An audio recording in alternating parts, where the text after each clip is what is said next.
And we are live. As you can tell, LordCognito is not here tonight, and if you're watching video, Ty Guy Travis is not here tonight either, so I've got the campfire all to myself, but I am joined by two amazing guests this evening. Scarrow, who was literally fishing about 60 seconds ago and then had to put pants on for the show, and Mano, hanging out where the weather has got to be better than what I have up there in the north, so I will start with Mano. How you doing, sir? I am doing well. It's good to see everybody. Scarrow, again, nice to meet you. Nice to meet you. It's not on fire up here in Minnesota, so I mean that's a plus. Isn't it like 110 or something in Texas?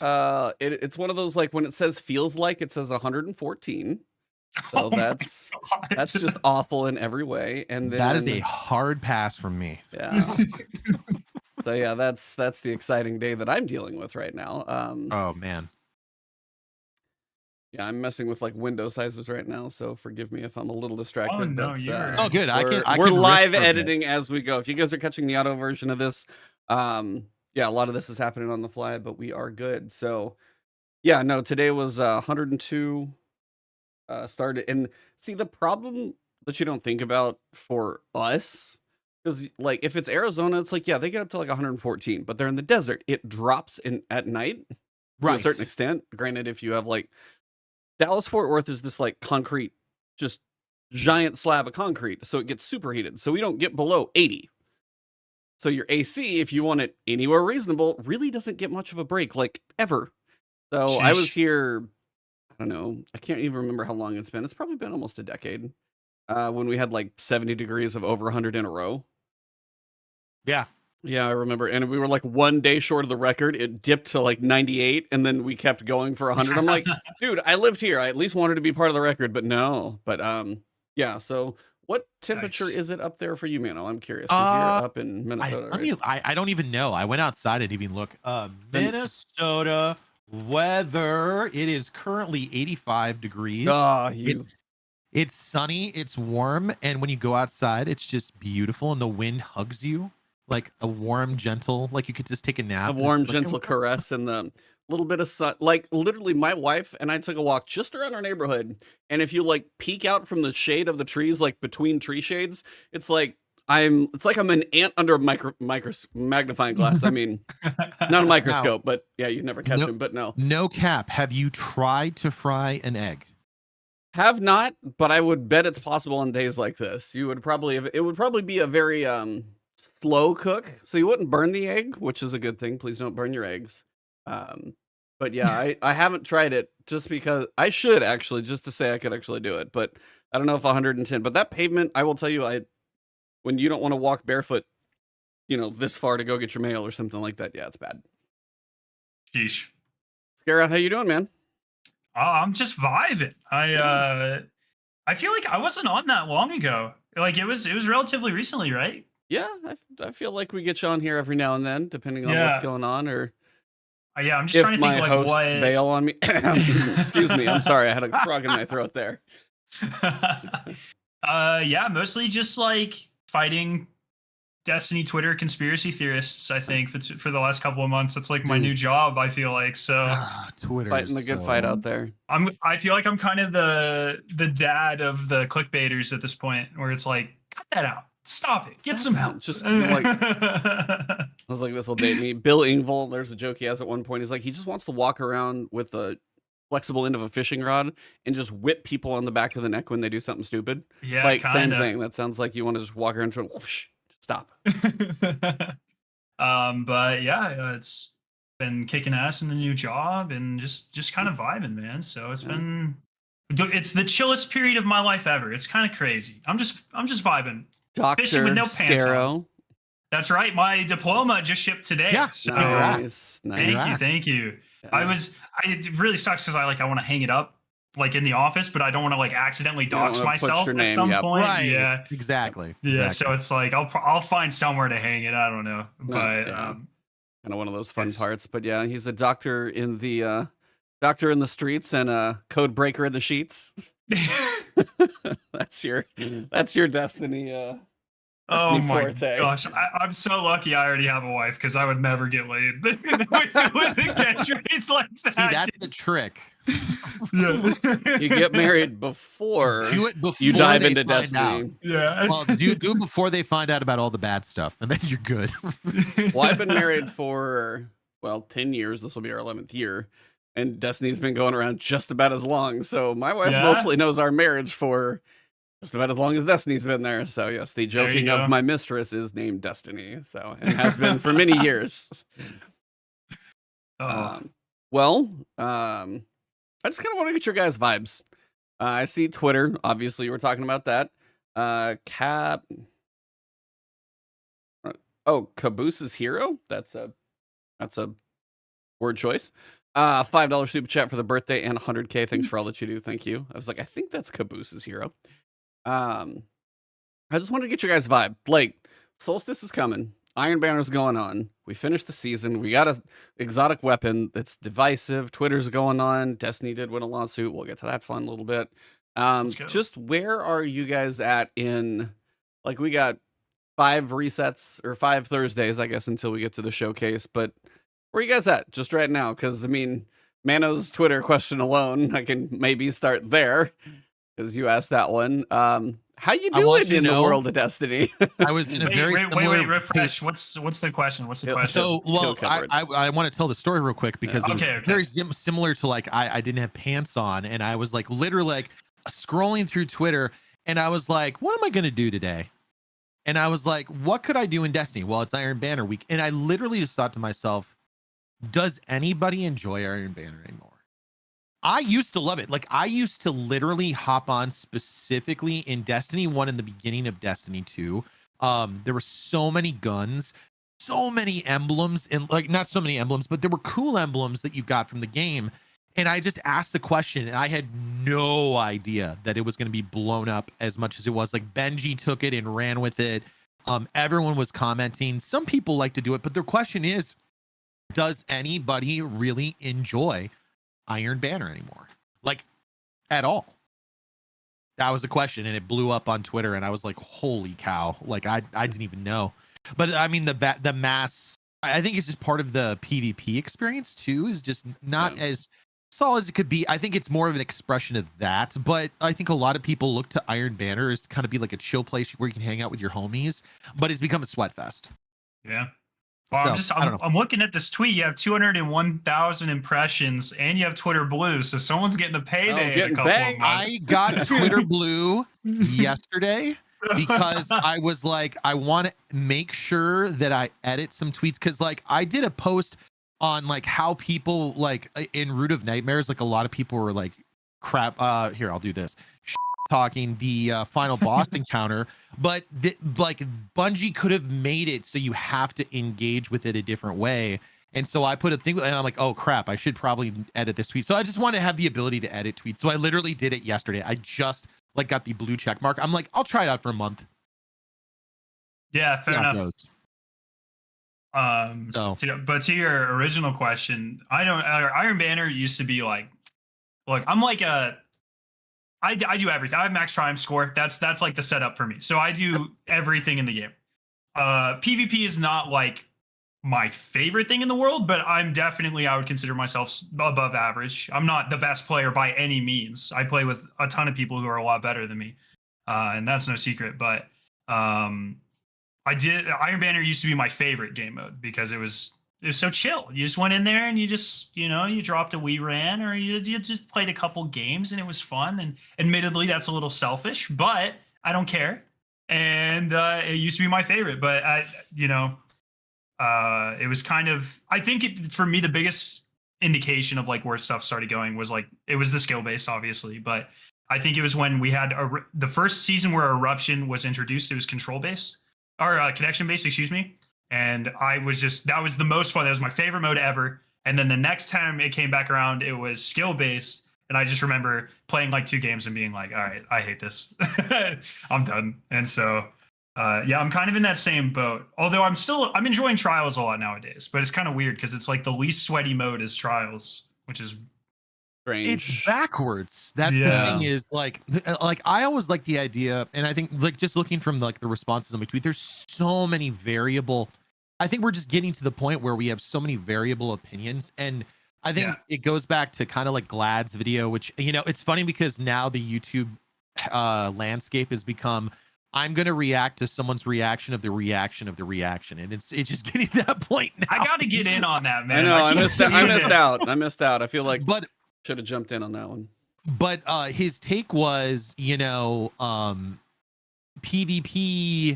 it's not going to be what everyone individually wants it to be. Bungie's going to take their ideas and they're going to run with it. Like they're at the point now where it's just going to be what it's going to be.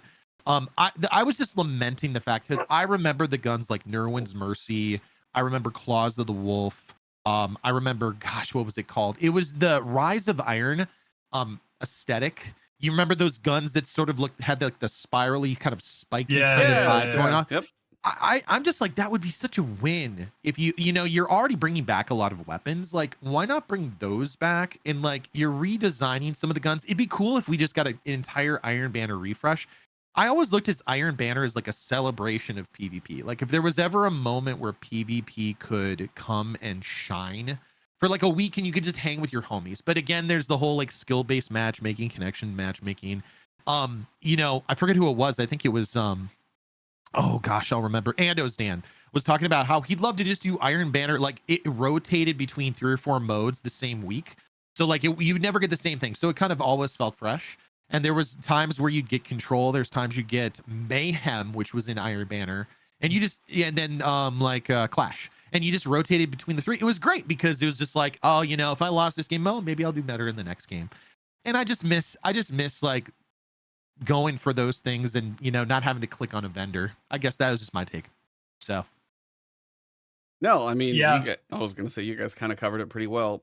Yeah, it's just like when they lock us in for one mode a week and it's the mode that certain people don't like, kind of takes like that week off the schedule for you, whether it's kind of your choice or not. So I know the randomness would help a little bit. I know part of it always feels like, oh, they do some of this for their metrics because, like, is this game mode engage this? Is it not? Is it apathy for later in the season? Is it not? Like, that's got to be some of the weird things about their numbers sometimes is what is use? What is, activity in a playlist? Like, how popular are things? It's like, well, week 1 or week like 3 versus week 7 or 8, they're not going to be the same and not even close. So then it's like you turn around, it's like Iron Banner, I think, could be a lot better if, as you said, I feel like we've said this on the podcast too, random, like a variety, a Control, a Clash, Mayhem, Fortress, Eruption. Just no Fortress. Get rid of Fortress. I'm okay without Fortress. I was trying to be reasonable. I was trying to be reasonable for those who want it sometimes. I was trying to be reasonable.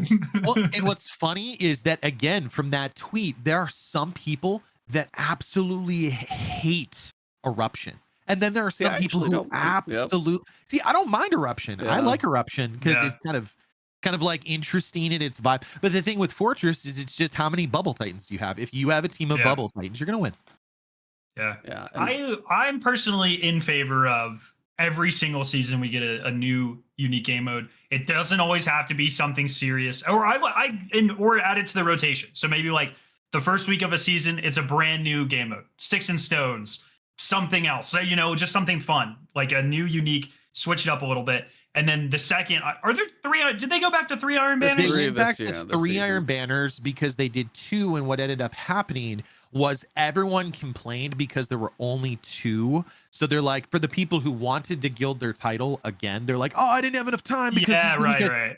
And it's like they give up trials to do Iron Banner, but then it goes back to like it's almost too much time in Iron Banner because there's not enough stuff to do and it doesn't feel fresh. So that's why, I would say maybe the first 2 times have it that new seasonal game mode, whatever that is. 3rd week, have it a rotation of 5 different game modes. And then it's just like, look, if you've already done everything in Iron Banner, here's a fun mode that's not super unbelievably sweat-tastic. And it's, or like Iron Banner has a mode, but we're throwing in stuff to keep it fresh. 5 different game modes, throw Supremacy in there too. Yeah. And I love that because it's one of those things that it gets the stagnation off of it. And I'm someone like there are a lot of PvP players who despise Rift. I love Rift, but I'm more like mobility platform based. Like that's where I get my kicks. And I like the idea of racing. But if you make it so like one game's Rift and you don't have it in the comp playlist, because comp that should not be in the comp playlist, in my opinion. It should be like Rift. What's the one where you pick up the Supremacy? Is that Supremacy? Yeah, I can't remember. Let me throw Rift, Supremacy, do a control match just to mix things up, and then Eruption. And just do those 4 and just rotate them the last week.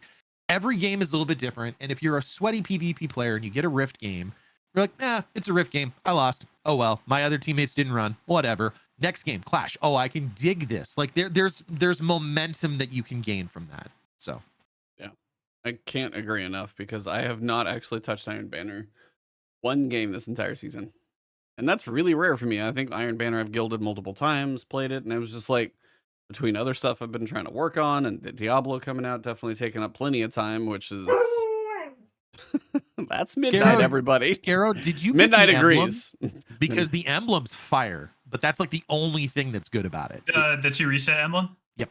Yeah, That's a great emblem. Yeah. Yeah. We always, my group, for all those core activities, we do like one day where you just do it twice. Or like you reset everything twice because we have to get all the, because we do max triumph scores still because we're idiots. We get all the ritual weapon ornaments and stuff. So like we have like a Gambit day and an Iron Banner day and like I still need to do strikes. I still need to get them on to do that because I've been slacking. But yeah, I think it goes into this kind of the live event mentality where like some of them are getting like, I personally think that like Festival of the Lost got some pretty cool love. Guardian Games, I loved that they brought Supremacy back. Iron Banner's not like exactly the same as those, but it's pretty similar. And I think, you know, except it doesn't have an event pass, but they don't really make money from it. So I get why they might not put resources into it, but I think it would go a long way to just kind of revitalizing everyday play, you know, something small to look forward to. So I mean, okay, so that's, I mean, I've heard that argument in multiple places where they don't make money from PvP, so there's not too much that they want to invest into it. Yeah. And I think, like, I understand that financially, totally get that, but also it's like, then stop screaming at me that this is a pillar of the game and this is a pillar of the game. You don't touch them for a very long time. So, and then the other thing is like when Iron Banner's here, Trials goes away. So that's like a weekend where certain people like want to farm. Midnight. Yeah. But also, it's also like it's part of the live service model where you're not going to make money from everything. Like all of these live service games, right? It's a mentality that keeps your game surviving. And obviously, like Destiny, it's not going anywhere, and it's huge, and it's been huge. And I'm not like a Destiny doomer or anything, but I definitely think that there's things that Bungie, like targeted instances where Bungie could maybe invest a little bit more to get the general mentality surrounding the game to be a little healthier and a little bit more positive. And I think Iron Banner could very easily be one of those things with just a couple cosmetic switches, any love at all to a new Crucible map or a new mode or anything. It looks like we need a fourth spot like here. Midnight, do you want me to grab you a microphone? I don't know if you guys can't see him, but he is right down here and he has opinions. Very, very opiniotted. So I mean, if there's any animal that's gonna have opinions on Iron Banner, I mean that is the wolf has opinions. So yeah, that's funny. Yes, he is definitely our chatty husky for sure. No, he's bored. He's like, well, my wife left, and now, I want attention. Basically, yeah, just like PvP. And I'm trying not to close the door since I don't have to, since my wife left, and I don't have to keep that quiet. But now he's just like, excuse me. Or he's like the Family Guy, ma, mommy, what? Up. Yeah. Yeah, no, I mean, it doesn't feel, with all of what you guys have said, it doesn't seem that far out of the realm of possibility to say, hey, let's randomize a couple of modes. This isn't even like loot we haven't even got to yet, which is really not generally that much worth it anymore because we get like 1 or 2 weapons or maybe 3 weapons over the course of an entire year for something that they feature. I mean, it's on Twitter, it's featured here, it's Iron Banner week coming up, and then you go in and it's like, I have like all of these guns have been here for forever. Now, for a newer player, maybe they're like, well, the newer player can play through all. He's killing me tonight. It's oh my gosh. It's tough for me because I have some wild conspiracy theories that we could maybe get to a little bit later. Oh. Well, here's Is it an Iron Banner conspiracy? Because we're in the Iron Banner part of the podcast. I don't think it's Iron Banner. It's just the state of Destiny 2 right now. We talked about it, because we farmed a little bit. And I think we talked about it. Yeah. And it was my conspiracy theory. Maybe we get to it a little bit later. I guess my thing with PvP, it goes back to I will pay you money if you decide to do something. I will pay you silver if you tell me it will go to something. When Whisper was around and we were like, Whisper's gonna fund more secret missions. Sweet. I'll buy that thing for Whisper the Worm, and we got 0 hour. And I do wish they would do that more. If I knew there was a path to doing it, and this could maybe lead into the whole thing with Solstice too. If I knew that there was something new going on with Solstice that was not the same darn thing we've done all the time, in fact, a worse version of what we've had in years past, I would pay silver for it. I would be glad to do it because I like providing the developers with money, and I like supporting the game that I like. And I just think that at this point we need to ask the question, how much money would it take? What are the resources that are required, Bungie? But they won't share it because I don't think that they want to do that. And that leads to my other conspiracy theory that we can talk about a little bit later. But that's just I'd like to see a path. Go ahead. Real quick, I just want to point out the chat because I can't see it. The reason I'm smiling like an idiot is because E's dog just brought a ball into the room, and it's like it's playing with the ball in the background. Oh my lord. Yeah, look, I think it's a slippery slope with that sort of stuff because it's like I personally would definitely if they're like, if enough people buy the event pass or whatever, Solstice will be way better next year or whatever. Yeah, but that's almost like note. It's a ransom note. Exactly, and it's like, or if they did it with Iron Banner. It's where are they going to put an Iron Banner themed cosmetic in Eververse? Because if they do, people are going to freak out no matter what it's funding, wasn't there one that was like that? There was one that LordCognito bought the day it came out. It was the big axe from, I think, Rise of Iron. That was one of the last ones. That might have been the last one they did before I think Luke Smith put out the big director thing in Shadowkeep. I think that was right then with the cosmetics that should have been in Garden as well in Pit of Heresy. And I think those are all the same season or all within 2 or 3 seasons of each other. Do you think that there's any, because this is the same conversation that Duality had, because it was clear that there were 2 ornament sets that they were developing for that season. One went to the Eververse, and then one went to Duality, and the Duality dungeon was this weird Haka set, and then it should have been flipped. Do you think that they talk to each other? Does someone get together and be this would be better for a monetization?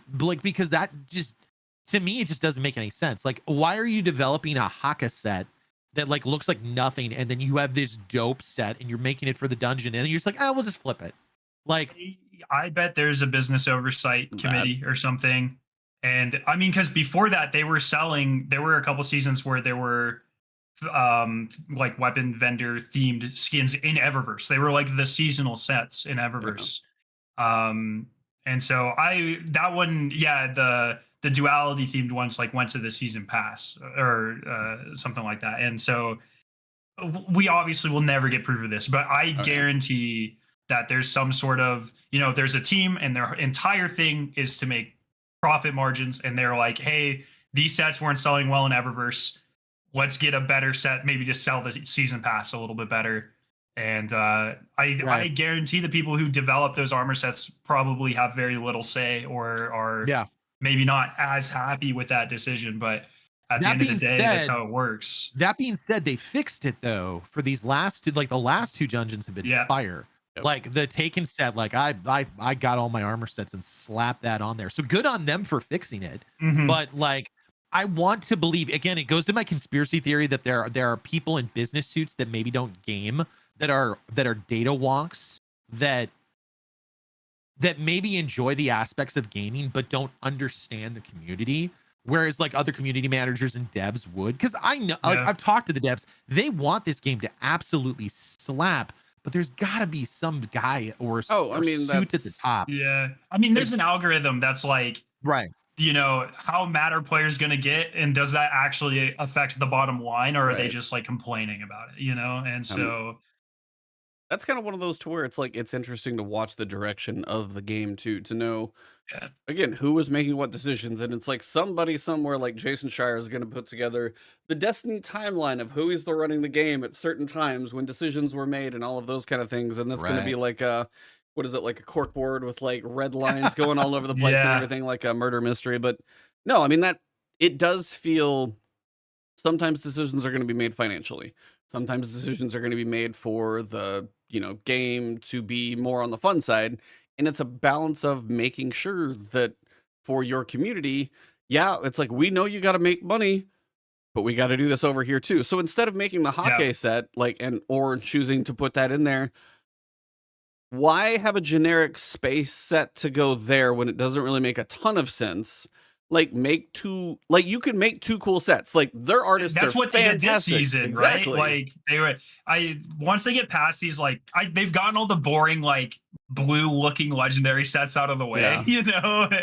It's like, some people like the hockey sets. I don't like it. I don't like any of the vendor ones. I don't think they look good. No, like, they're just too... I play Destiny to be like a goddamn, the space wizard. We're far enough in, you're probably fine. As long as you're past the 30 seconds, we're good. Yeah, that's right. And the algo doesn't hit you. But this season they popped off, man. But the seasonal set, the dungeon set, I don't actually know what the Eververse set looks like. Is it the Scuba set? Is that what it looks like? No, the Scuba set is like the basic version. The basic seasonal one, yeah. The Eververse stuff is all, isn't it all shaders and the skins for guns? That's a new thing that they're doing is like the shader that you get from buying like the packages or something like that. Ooh, it's the PlayStation collaboration. Oh, that's it. Yeah, the PlayStation. That's right. Yeah. And that one's like $20. They popped off with those too. I mean, they look good, yeah. But again, it's pretty good. Yep. So I'd say of the 4 armor sets they made for this season, 3 of them are supposed to be really awesome, and I'd say all 3 of those they kicked it out of the park. The nice thing is that they all appeal to an audience. Like, I don't feel the need to purchase those, but I'm telling you right now, like, I definitely gave the God of War one a second look. Yeah. And I definitely bought, what was it, the Assassin's Creed ones. I bought those. I bought 2 of them. They were fantastic. And I bought them because they're really cool. The thing is it goes to, you can't sell people, I don't want to say garbage. I don't want to, like, it's like going to a movie nowadays, right? Like, there's been this whole thing about like movies, the box office is getting smaller. A lot of people are not going to see Indiana Jones and the Dial of Destiny because the movie is not, it's middling. They want to see Avengers Endgame. They want to see Infinity War. They want to see these massive, amazing movies. Like, I want to see Oppenheimer and the new Dune movie. Those are the movies people will, it doesn't matter what you do, but you can't just put out stuff that's mid and expect people to buy it. And if they don't buy it, you can't be like, well, it's them, it's their fault. You just got to make stuff that's better. And I think this is a perfect season that showed you can make it really good and appeal.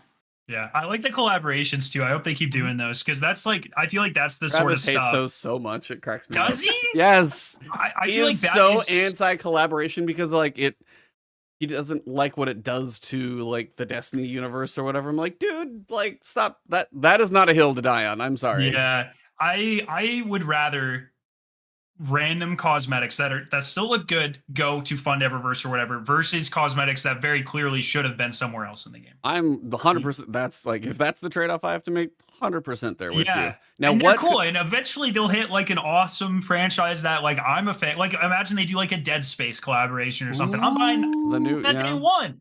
You know? Well, okay, I was gonna say, so obviously you listed one, but give me a couple collabs that you want to see in game. Oh, imagine a Big Daddy Titan. I would literally buy that for $100, like from BioShock. Like, it would be a Little Sister Warlock. It'll never happen. It'll never happen. But I'm telling you, a Zelda Link shield. Oh no way, dude! Master Sword. That would that collaboration's not going down. But I'd lose it too. Be a dream, and like you had like a Ganondorf Titan or something like that. I don't know. Cool. But like, I'm just saying, like, imagine you had like a hunter Link and you had like a shield or a sword. Like, you just had that vibe, or you know, that would be. It's never gonna happen, but Mano can dream. I was like, they would probably get me to mess around with a hunter if they brought in a Bloodborne hunter. Oh, is Bloodborne an Xbox property though? Bloodborne's PlayStation. PlayStation. Oh, it is PlayStation. So Okay. What are the PlayStation properties? Like, what's the PlayStation? I mean, what else you've got lean on? you've got Ratchet and Clank, which they kind of teased with like something. Where there's a ghost shell or it's a ghost shell that's a bolt, or it's an emote that's a bolt. It's an emote, the bolt, yeah. So they did that one. Metal Gear is a pretty big one, but Kojima's kind of on his own at this point. Yeah. I mean, you've got Gran Turismo, that movie's coming. Twisted Metal's an old one. Twisted Metal would be kind of messed up. What if they did a Marvel collab? I mean, I'd love it. I'd be there 100% for it. But yeah, when you get to like that sort of thing, I think you're gonna get a lot of people that don't like it because that becomes dangerously close to Fortnite. Fortnite, it's like it's clearly just an advertisement at that point instead of like a fun little, hey, look, Sony owns us. I'm not necessarily against it, but you're getting close to Homelander and Call of Duty at that point, you know? So I saw it was like Homelander and what, Starlight and Black Noir, yeah. And they added some of their superpowers to Warzone. So there's like clips of people running around using laser eyes and stuff. Oh man. It's awesome. Yeah, no, Final Fantasy. Lean on any of that stuff, like adding powers. Like if you get this, because that's just pay to win at that point. Yeah. Like, you know, you want to be Spider-Man, you want to be wall running and stuff like that. Well, buy the Spider-Man pack. Like, I don't think Final Fantasy, they just need a Buster sword, a sword ornament, like for some sword to be the Buster sword for Final Fantasy. Yeah, you could probably do that one pretty well. You could do like Buster. You could do the Sephiroth's crazy long sword. I'm trying to think of a third one. There's probably some somewhere. The new one from 16, he's probably got something. There was a unique. gun sword in one of them. A sword that like shot bullets. I don't remember which one. Yeah, but it's I don't necessarily like. I'm not asking or saying like, oh, they should do one of these every season, but one every couple of seasons is like a cool little thing, just as like a nod. It's nice when it pops off. Like, when you give us good stuff, we'll buy it. Like, did you buy the chair emote from Guardian Games? Oh, the one where you hit him with the chair. I saw the finisher. That, yeah. And I'm like, nope, I'm not even waiting. Silver in the bucket, bought, done. And I put it on my characters because it's awesome.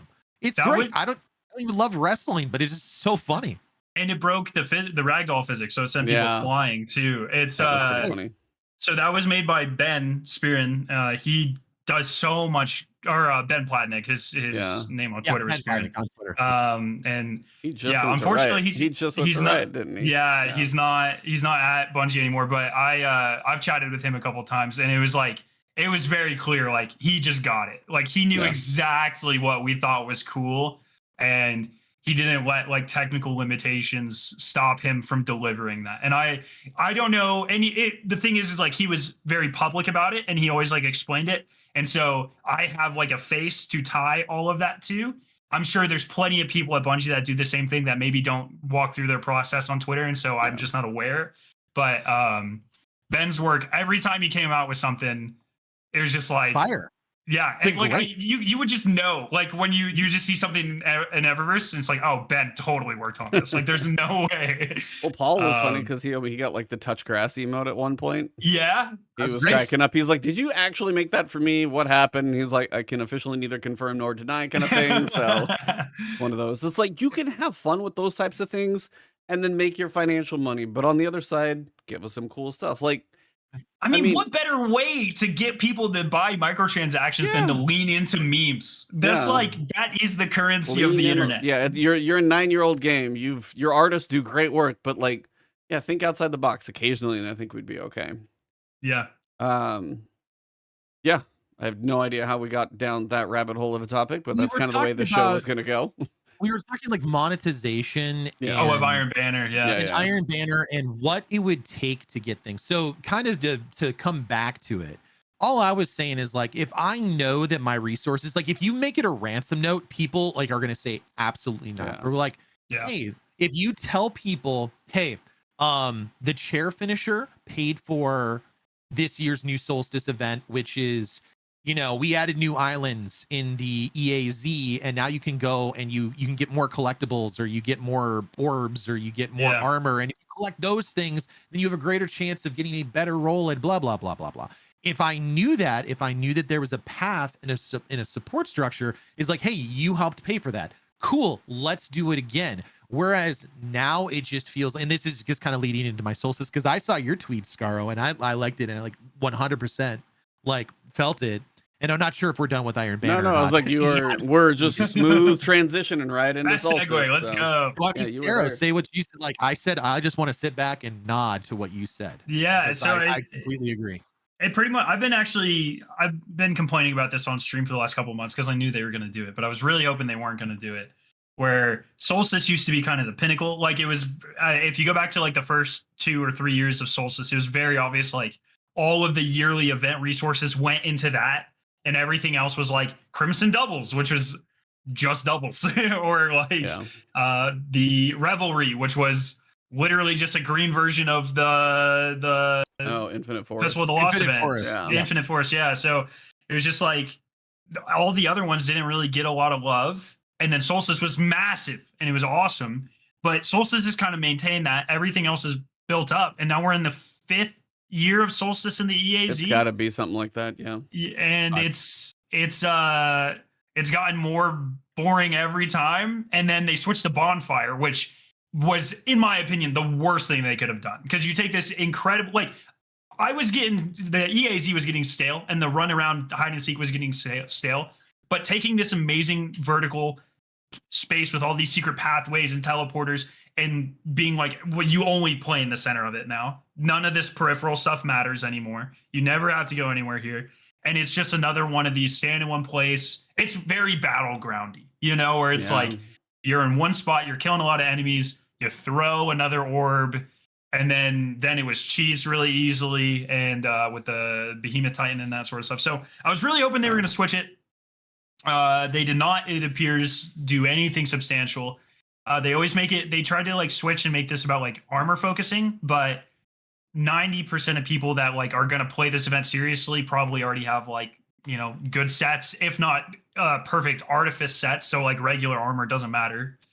And so, but essentially my tweet was saying like Solstice used to be the best of the best, my favorite by far. Now it is by far my least favorite. Because, even this year, like you had Supremacy added to Guardian games, which I thought was a great addition. You have a PvE and a PvP aspect to that. Festival got a couple more lost sectors. They always bring new masks, and it was just like, it got a nice little kind of soft refresh. Always great lore dumps. The new weapons too, the new weapons. Yeah, they started adding weapons. Those weapons that worked with the cosmetics, which I thought was a nice touch. What was it? It was the mech. The mech and then Macabre sniper rifle, just really well done. Yeah, the anime sniper, and that one was actually like worth farming because I had pretty good perks. Yeah. So those were cool. Dawning has kind of stagnated too. I hope they do something with that. Yeah. But like cookies. I mean, I'm fine with the cookies if they do something else. Like the Snowball Lost Sectors, they're not engaging, they're not interesting. Get rid of them, do something else. But I know the title this year, in 6 months, or 5 months, we're gonna be completing 700 Snowball Lost Sectors or whatever. And I feel like Solstice is kind of the same thing, where it used to be this thing where I really looked forward to it and I had fun. It was a limited time mode, and now it's just like, I really just don't want to do this anymore. So it's wild that they took the vertical space, the thing that defined the EAZ, the aerial zone. And that's the thing that drove me nuts. Like, I loved the exploration part. Like, I guess to me, I'd like to know what it would take. And again, I don't design games, but I gotta believe from what they've done with other things that they can add different parts to it. Like, what if they add, like I said it earlier, what if you could go to different islands, add a man cannon on the edges of the zones? I think some people complain because they're like, we had to run around at the end and pick up chests. I'm like, well, that's a bad mechanic. So instead of taking the advice and being like, I don't like to run around for worthless stuff at the end, why not make it running around during the modes and have man cannons around? Because aren't there man cannons there? Isn't there like 1 or 2?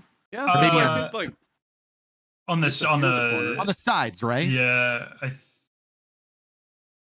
I'm trying to or like it's like a teleport and then it like drops you back in kind of thing, right? No, I think there is a couple of man cannons that'll shoot you diagonally though. Oh, or maybe not. I don't know. I see, and that's the thing is like I think that would be a cool thing if you want to, and maybe they will. Let's. Here's the other thing is they didn't say anything about this, so we are assuming. But when I read a TWAB, I'm not going to call it a TWAB. I'm not going to call it a TWID until you come out with Marathon. When Marathon releases, we'll call it a TWID, and that because that's going to be a TWIM, and then it'll be a TWIM and a TWID. The twiddly twiddly twid. I'm calling it TWAB until then. At some point, I'm going to say twit and then be fired. So. But like I gotta believe that you know, if you don't say anything about it, you like it'd be cool if they're like, and we have some exciting changes for the EAZ. Yeah. I think they mentioned like enemy density or something, but that's like enemy density. Like maybe that's the thing is there's just not enough time for them to develop it. Like, but if you look at it from a long point of view, if you really want to get people incentivized to play the game, you got to do something different. You can't somebody in chat said it pretty well. It's like a way for free to play players to get high stat armor because you have the armor focusing. So it's like if you think about the fact that it's free to play, everybody gets to do it. It's a chance for those players to get high stat armor, which they may not generally get. That may be the audience, and it may truly just not be for us. And that's sometimes where I have to just like remove myself from the equation because I've played for 9 years. But on the other side, it's like when you hype it up. I see this is again where I would love to know the questions. Like, you know, it's like we had Tom on here one time. Probably not going to happen again the way the world of community stuff is. Shout out to that lawsuit they won, but all that stuff. But that's huge. When it comes to what it takes to put a season together, like whoever is it the fact that is it just like legacy code that people can't like mess with now? Put one person in a corner working on just like giving EAZ a couple tweaks, moving some things around. Same thing with the lost sectors, freshen it up a little bit. You know, it's like, I feel like one person on a seasonal development cycle, if, you know, it takes 6 months to make a season per Diablo, which is probably about what it does. If it takes that long, it's like, just chop out a tiny little bit. You have a seasonal event. It's 3 weeks. It is a quarter of your season. It's not nothing. See, even if like veterans don't get as much out of it, if you want us to engage, like, yes, that does probably involve we're getting a rocket launcher. I don't know what this thing's going to be. It's a Strand rocket launcher. We don't know what perks it's going to be, but when it comes to Strand, what do you want? Like hatchling and what else? And it's like, okay, so if I get on a rocket's so weird. I was like, so if you get, and it's on multi-kill, so I'm going to get one hatchling for blowing up a group of enemies, and then it goes and does like 5 damage on somebody. It's like, that's now if you give me like Strand and Bipod, and it's like, it's not going to be exotic or unique, which we'll get to the exotic here in a little while, but that's already getting some tweaks. I don't know. I don't know if I buy this event's meant for free-to-play players to get armor, because it's like Bungie, at least publicly facing, isn't really designing aspects of the game for free-to-play players. So I find it really hard to believe that they dedicate an entire event on purpose to them. I would more likely believe that wherever this came out, maybe it was more focused towards like new light players, and because they started the armor focusing last year, and you know, right after Witch Queen was huge. I can maybe see that, but I don't know. But even so, you know, it's once again, it comes back to that kind of like positive public narrative or mentality surrounding something, and it just needs a little couple things. Bungie's so good at letting things just stagnate for way too long. I think we talked about this last time I was on. It just, you know, I feel like they always let things stagnate like a couple seasons or in a yearly activity, a couple years overdue, and then they'll address it. And that's always the tough thing of like, how big are the teams? Because it's like when it took the vendor refreshes to get to like, we'd had a Shaxx vendor refresh, then we had a Gambit vendor refresh, and it's like the fact that, and that's why I wonder, it's like, how big are the teams, or how much can they allocate to other things? Like, is making the seasonal content actually like that intensive, where doing, you know, the proximity little features is kind of a lower priority? Because if you go for like, you know, the Nightfall vendor refresh for Zavala was like the last one, but you're like, is it that hard to put that system? Like, if you know the system works for like Crucible, you can't just be like, all right, we tested in Crucible, we worked out the kinks, okay, we understand like the engrams, so you're not just, you know, loading up with like 20 engrams. They made that a vendor thing. As soon as they just like you can't spread it everywhere else. And again, that's a question like, me from the armchair developer hat says, yeah, you could totally do that. And they're like, no, you can't. And that's just one of those questions where I don't know all the ins and outs of details, but also it's like, we have a big feature rollout. Let's, you know, get a few extra people on this. And it's You know, everybody says, are you pulling from Marathon developers? It's like, do you have any idea how many people they've hired? Are they newer, older? Is Marathon over there? I don't know any of those answers. But in turn, it's like, as Travis has said, and we've said plenty of times, it's like, that's not our problem. We're the players and we want to have fun in the game. And sometimes that's kind of the point to where it's like, somebody high enough up needs to take a second and be able to gather all the information that's coming for a season to say, are players going to enjoy this? And sometimes I wonder where the buck stops. Like, is it Joe? Is he the one, you know, if he's Joe Blackburn, is he the one sitting there saying, all right, here's everything we have for the season, EDZ, same thing, check that box, cool, just move on. It's like, is that okay? Is that basically where we're at? Just like, we gave it a few more enemies in there, we got a rocket launcher, okay, cool, that's enough for the free players. Okay, we got a badass dungeon, we got deep dives messing with a roguelike system, we got 2 cool sets of armor in there, we got PlayStation crossovers. And for a season, when you pay like, what, $12.50 or whatever it is now, like, you know, whatever, $11.99, I forget the price because it's all that whole silver mess, but you pay that much and you get a decent amount for the season. Are they like, how much more do you guys want from us? And that's again, and again, that's the balance of like, is this worth it? But also it's like, when you do hype stuff up, kind of does feel bad, but you know, 9-year-old players on a game are going to feel stagnant about probably just about everything after a little while too. So I don't, playing a little devil's advocate, but it's also like, no, I don't know the answer on all this stuff. And it's like, even if I was sitting in like Joe's shoes, I'm like, well, what do? We have 6 months to make a season. It takes this much time to do all this stuff. Do you want us to like really hype up the EAZ for 3 weeks and then bye? Like, even the seasonal stuff lives for like 9 months, 6 months, 3 months. At least it lives longer than the seasonal thing that comes and goes. That's fair. I think that's one of it's a Iron double-edged Banner's sword. Different. That's all the time. Yes, that's all the time. That's every. We're gonna add a gun and an emblem and maybe a shader, but I guess it's a double-edged sword because like the real question is, what's their KPI? I know we've talked about this before. Are you wanting more free-to-play players to play in the game, or are you wanting people to spend more time in the game, or are you wanting monetization? If you want all three, you can't have all three. It is a balance game. If you want more monetization and you want to put that behind a wall, some people are not going to spend money on it. If you want free-to-play players to do that, that means that there may be less invested players. Oh, that is a cute doggo. This is Enzo. The doggo is just going to town in the middle of my points. But, midnight? Yeah, he probably is, yeah. But it just goes to that.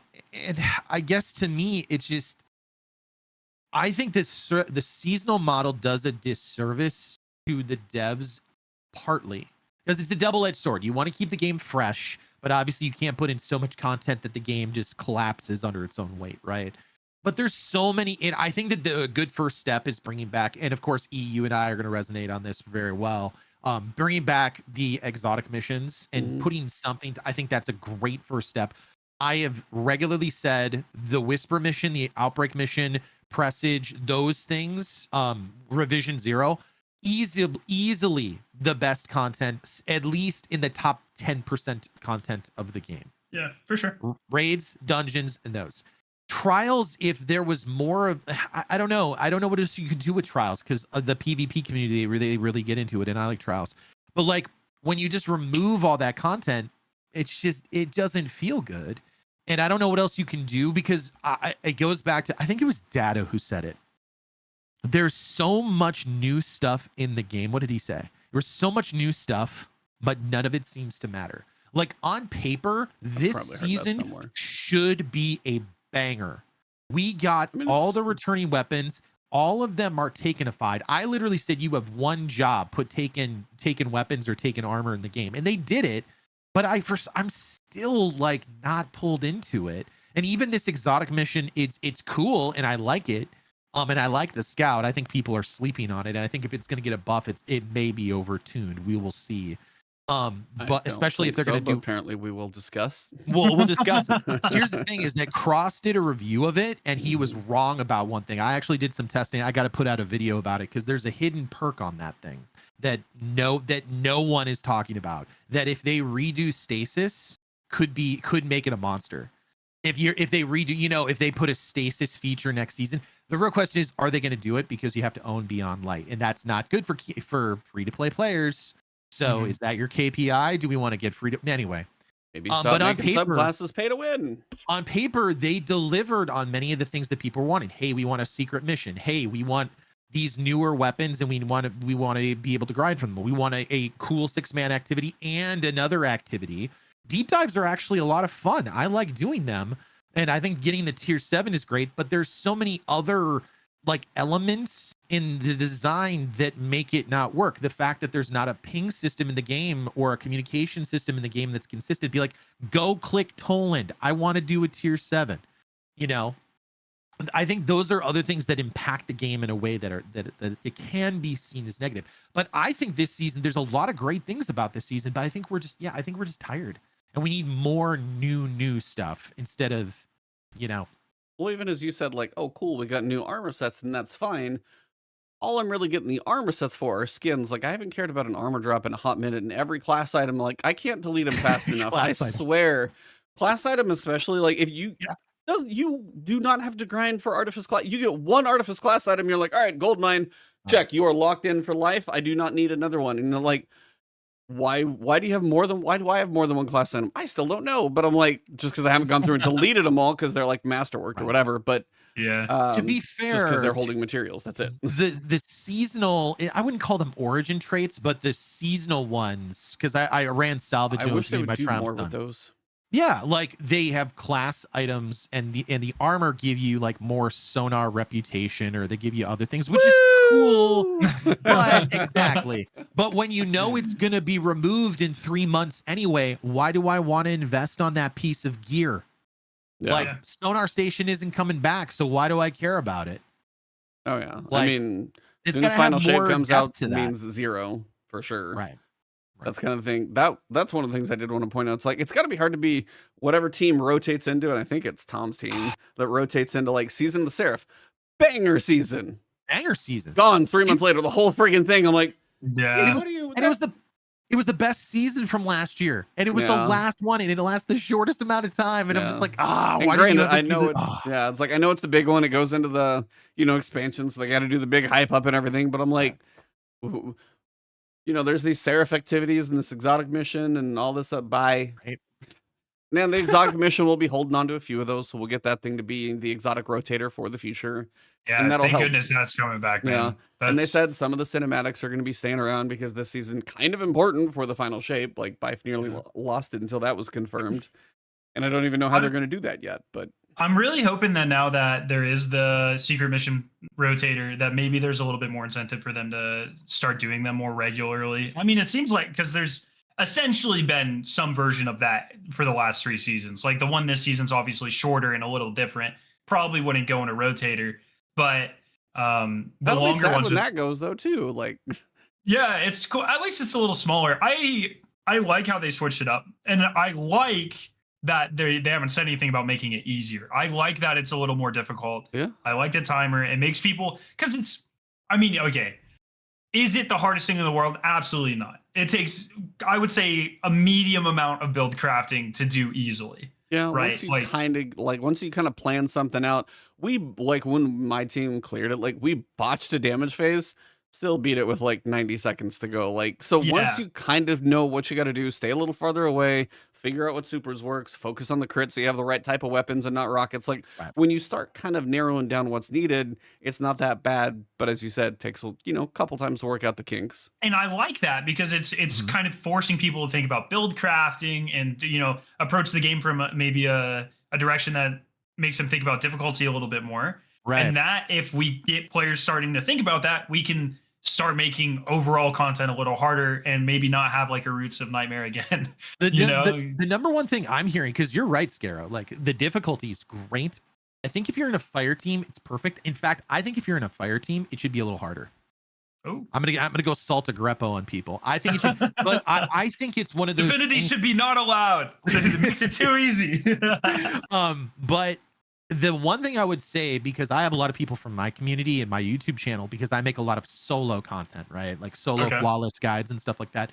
I think there should be a little bit of a scale to it too, because it's very it's not soloable for most people. Whereas the dungeons are one of those things where you can go and you can solo it, and you can do it with enough time because there's no timer. I like the timer. I like the amount of pressure that it puts on you, but the fact that it doesn't scale, like say for example, you're a solo player, you don't have any friends, you don't want to LFG. There are some people, and I know it's tough because I think they were going to put LFG in the game before this. So that you know, maybe this would be their thing. Oh, cool. And now because there's LFG, you can find that person to help you go get that scout rifle. Sure. But I wish there was more of the scaling to your fire team, like your the members in your fire team, because that's a certified winner in my book.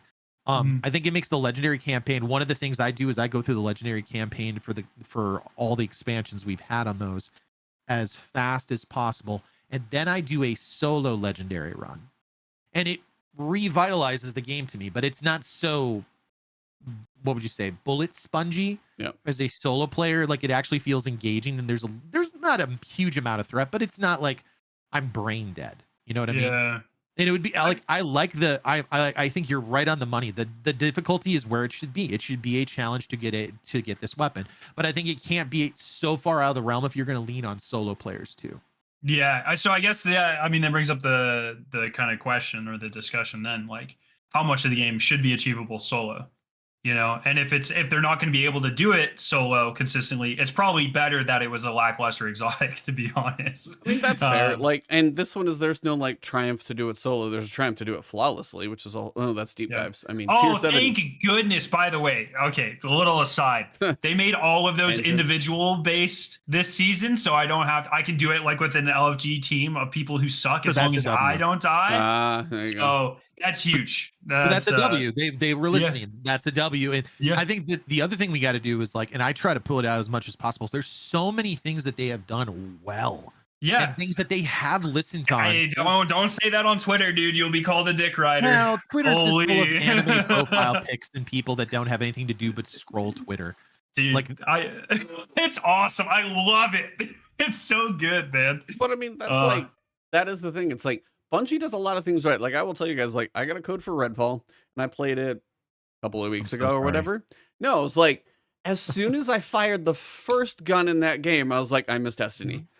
Like, the people who, like, live inside of the Destiny bubble, it's like, you forget how spoiled everybody is, me included, and then you go play other stuff, and I'm just like, I'm playing something else offline for review right now, and it feels cool. It's third person, so it's going to have a different feel to it, but it's like, a lot of things do not have this, like, it's like a psychological feel when like you get the headshot and the head pops or the little Vex smoke goes, and like there is some all the tiny little refinements. I mean, the fact that we have like 500 guns in the game, and you could probably shoot a Scathlock and I can tell you what that sounds like.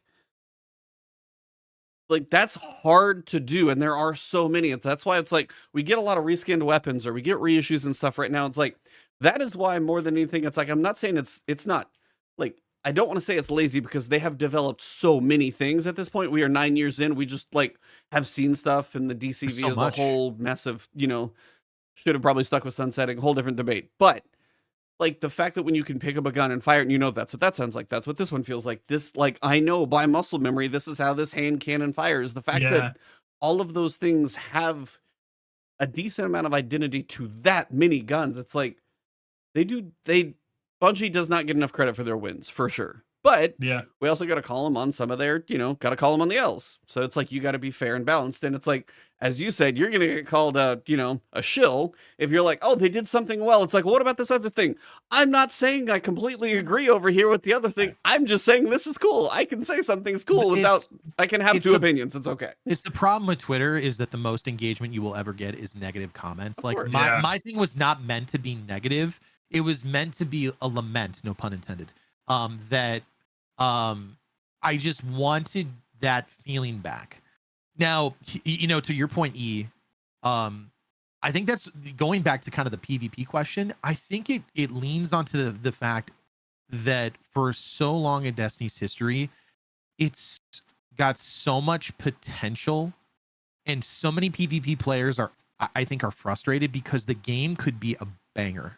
Oh yeah. Like, I think that's the frustration, is that the game should be the best game. Like, if everything was perfect and they had all the resources and all the time in the world. If like, you had anyway, you could dedicated say that for servers anything. and like all the modes that we've come up with It on the would be the podcast and bet- all of the, it would be it would probably be up there with Call of Duty, but it's not.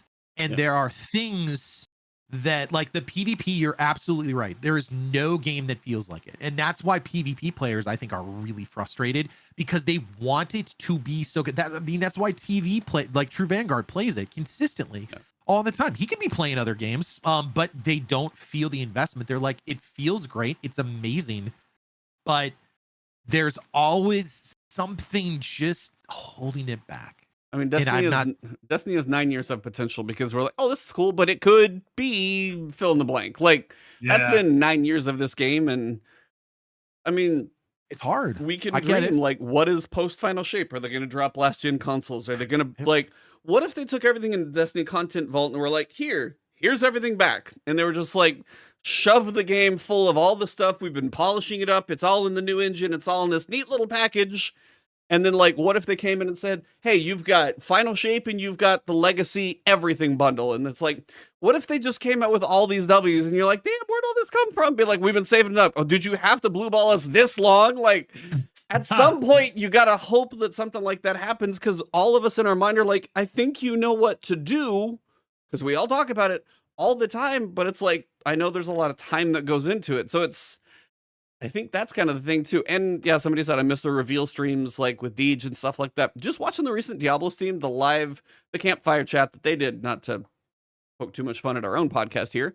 But it's just like, but also you watch the fact that they recently won a lawsuit because they lost a community manager over the crap that happened with community. And it's I would wager a lot of that's probably because of COVID too. Now that everyone's back in the office, I mean, because like all the last like 3 reveals, very obviously, all like scripted, all like they're all sitting exactly the correct distance away from each other. Tape on the floor. Yeah, you can't just like chill next to each other on a couch or whatever. Now that they're back in person and stuff's a little bit more under control. There's a new HQ too. That's the big thing with that's Bungie. the one that toured this weekend, right? Like, just from what I've seen, it's amazing. I would be very shocked if there's not at least one studio in there meant for dedicated streams like that at some point. So I would expect, or hopefully, I'm hoping, let's say, for that sort of thing to maybe become a little bit more regular. I mean, it was kind of like, if you look at like the marathon Vidoc, it was much closer to like that sort of feel, right? Like it was, they were like all on couches and they were sort of like sitting in this carpeted dark room. It was definitely like an aesthetic that they put together, but it was definitely not 2 people on stools talking at each other 20 feet away. So two people just standing on a stage all awkwardly, you know. Like it's we have 2 podiums and we're gonna be having a debate today.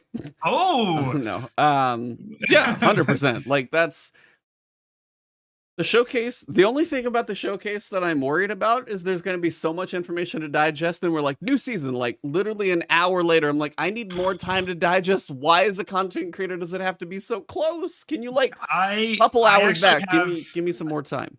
I have the opposite concern. I'm worried that they're going to play a lot of their cards close to their chest for Saga 2, and we're going to get like a final shape tease and a season tease, and maybe like a little tease of what comes after, but not a lot. Like, do you think we'll get like kind of like they did for the saga that got extended, but like title card? Like, if there's a saga like 1, 2, 3, do you think? Like, no, not even that much.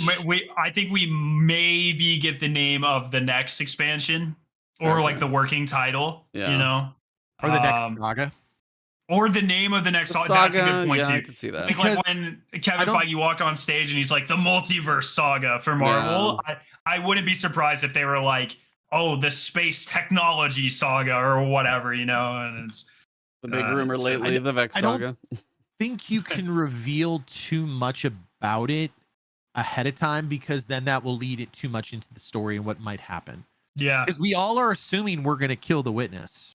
And like, that's the whole thing, is like, I mean, obviously we probably will, but something will happen. I mean, this is the other thing, is that there's all this lore that we're missing, because most people don't even, I think Paul Tassi talked about it, is like, there's all these lore things that are happening. You got to go do Veil containment. And it's like, oh, I should have been doing that every week. I got my 1 hand cannon and got out. There's no reason to do it other than that. You know what I mean? it's also like their reveal of the Witch Queen or Beyond Light Witch Queen and then Final Shape. It fed a lot of like, you know, whether they're true or not, the rumors that between Lightfall and Final Shape, or sorry, when they announced it originally, it was the 3, and they were like very definitively it's the 3, and then they expanded it to Final Shape, and then if you know, in hindsight, if they restructure all of those reveals and maybe don't be so ambitious with it, the community backlash probably would have been a little less intense, because we wouldn't be able to look back there and point at it and be like, oh, they just inserted an expansion where there wasn't supposed to be one, you know? It's partially to the overpromise, which this is where the PvP community is rightly correct. And this is where a lot of PvP, because I've watched a lot of those React videos, they've specifically said, like, they said, we're going to put a focus on PvP. We're going to do this, and they haven't delivered.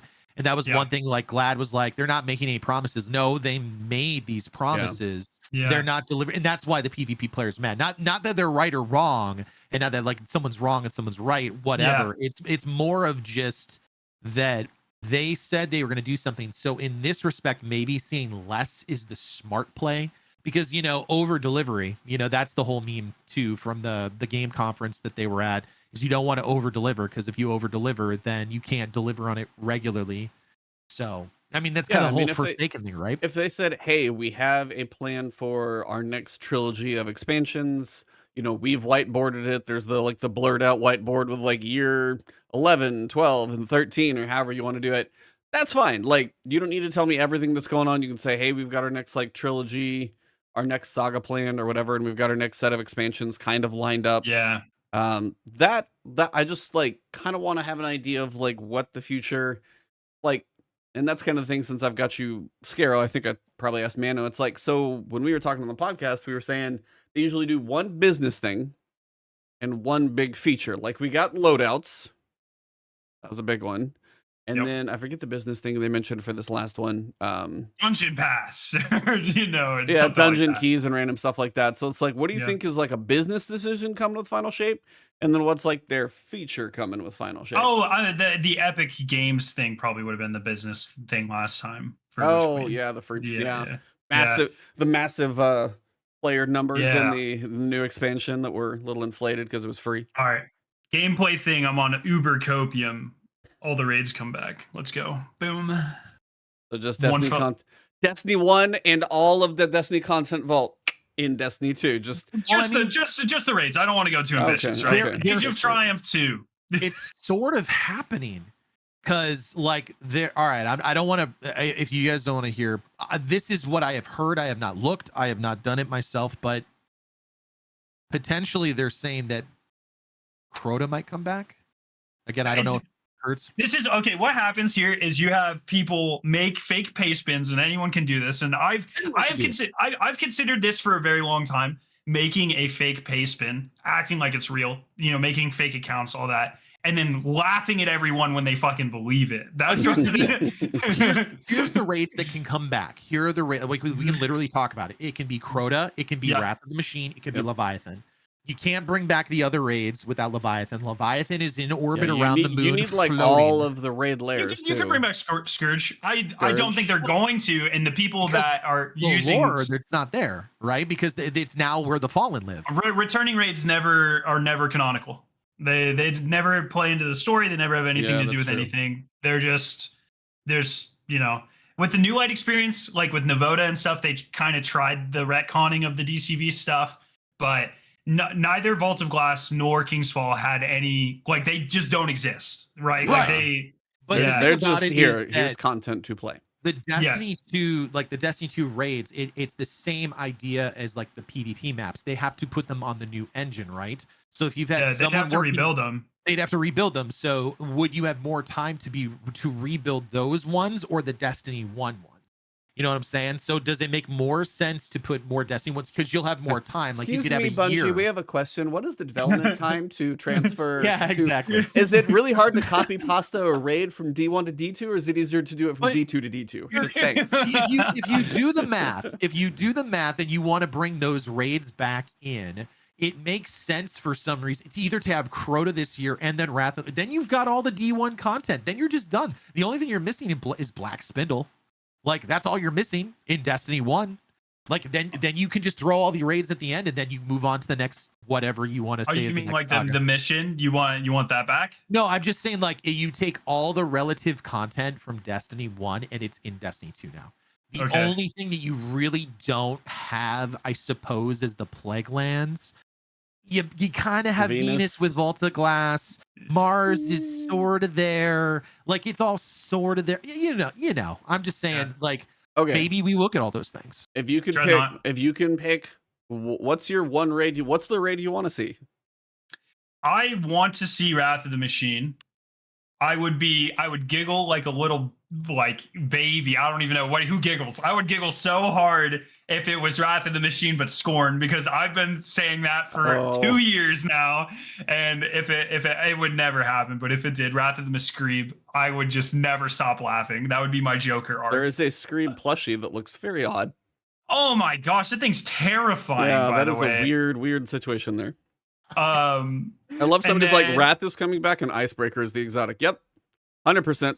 There you go. Yeah. So I want it to be OG Wrath. I think realistically it's going to be Leviathan, but I don't know. We'll see. Mano, what's your want? And then if you have to reserve for a realism situation, I think I would want it to be Wrath and I'd want it to be redone. I'd like the idea of the Scorn version of it. The reason why I think Crota. Wait, you like that unironically? No, I love that iron. But listen, I love it. Like we're on the same wavelength, Scar. I think that's great. No. To be clear, when I say it's a joke. Oh no, I'm 100%. Because I just know it would make people mad. All you got to do is put on that bow if you want to deal with Screebs. What's the bow from season of the? What was it? The Caiatl season, which like it's the bow that shoots like the homing ones. Ticuu's Divination. If you just pop that on, you don't have to worry about Screebs ever. I carried like tons of people through the GMs. You just and they're just dead. Look, I would want them to bring. Yeah, go ahead. I made a thumbnail one time. Sorry, that was it was a giant Screeb body and it had an abomination coming out of it. It was like the Scorn version of Axis. I saw that. I was like, I'm scared of this enemy actually existing. Yeah, people didn't like it. The reason why I think it could be Crota is if they added to it, they keep joking about it. Crota's sort of in the game already. If they are going to, spoiler alert, waiting for a second. Yeah. Okay. Fair warning. Jump ahead. Couple YouTube fast forwards right there. And so it makes sense if they're going to somehow bring back Savathun, that there's like a Lucent Hive angle. I was going to say, if you do Crota, I want to see Lucent. I don't think they do that, man. I don't think. You don't think they rework it at all? No, they brought back Taken King 2 seasons after the introduction of the Lucent Hive. And it was spot on what it was, yeah.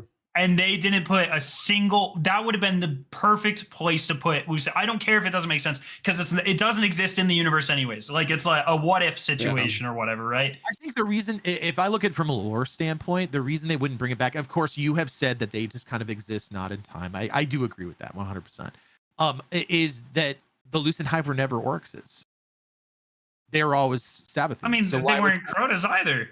Well, but if Sister's like, yo, kiddo, we need to go get these Guardians. We got, can't get Oryx because we already took care of that. We found his body. We're not gonna. If you want to have more lore pieces with they completely flip here. This is it. They completely flip their general normal working order on their head.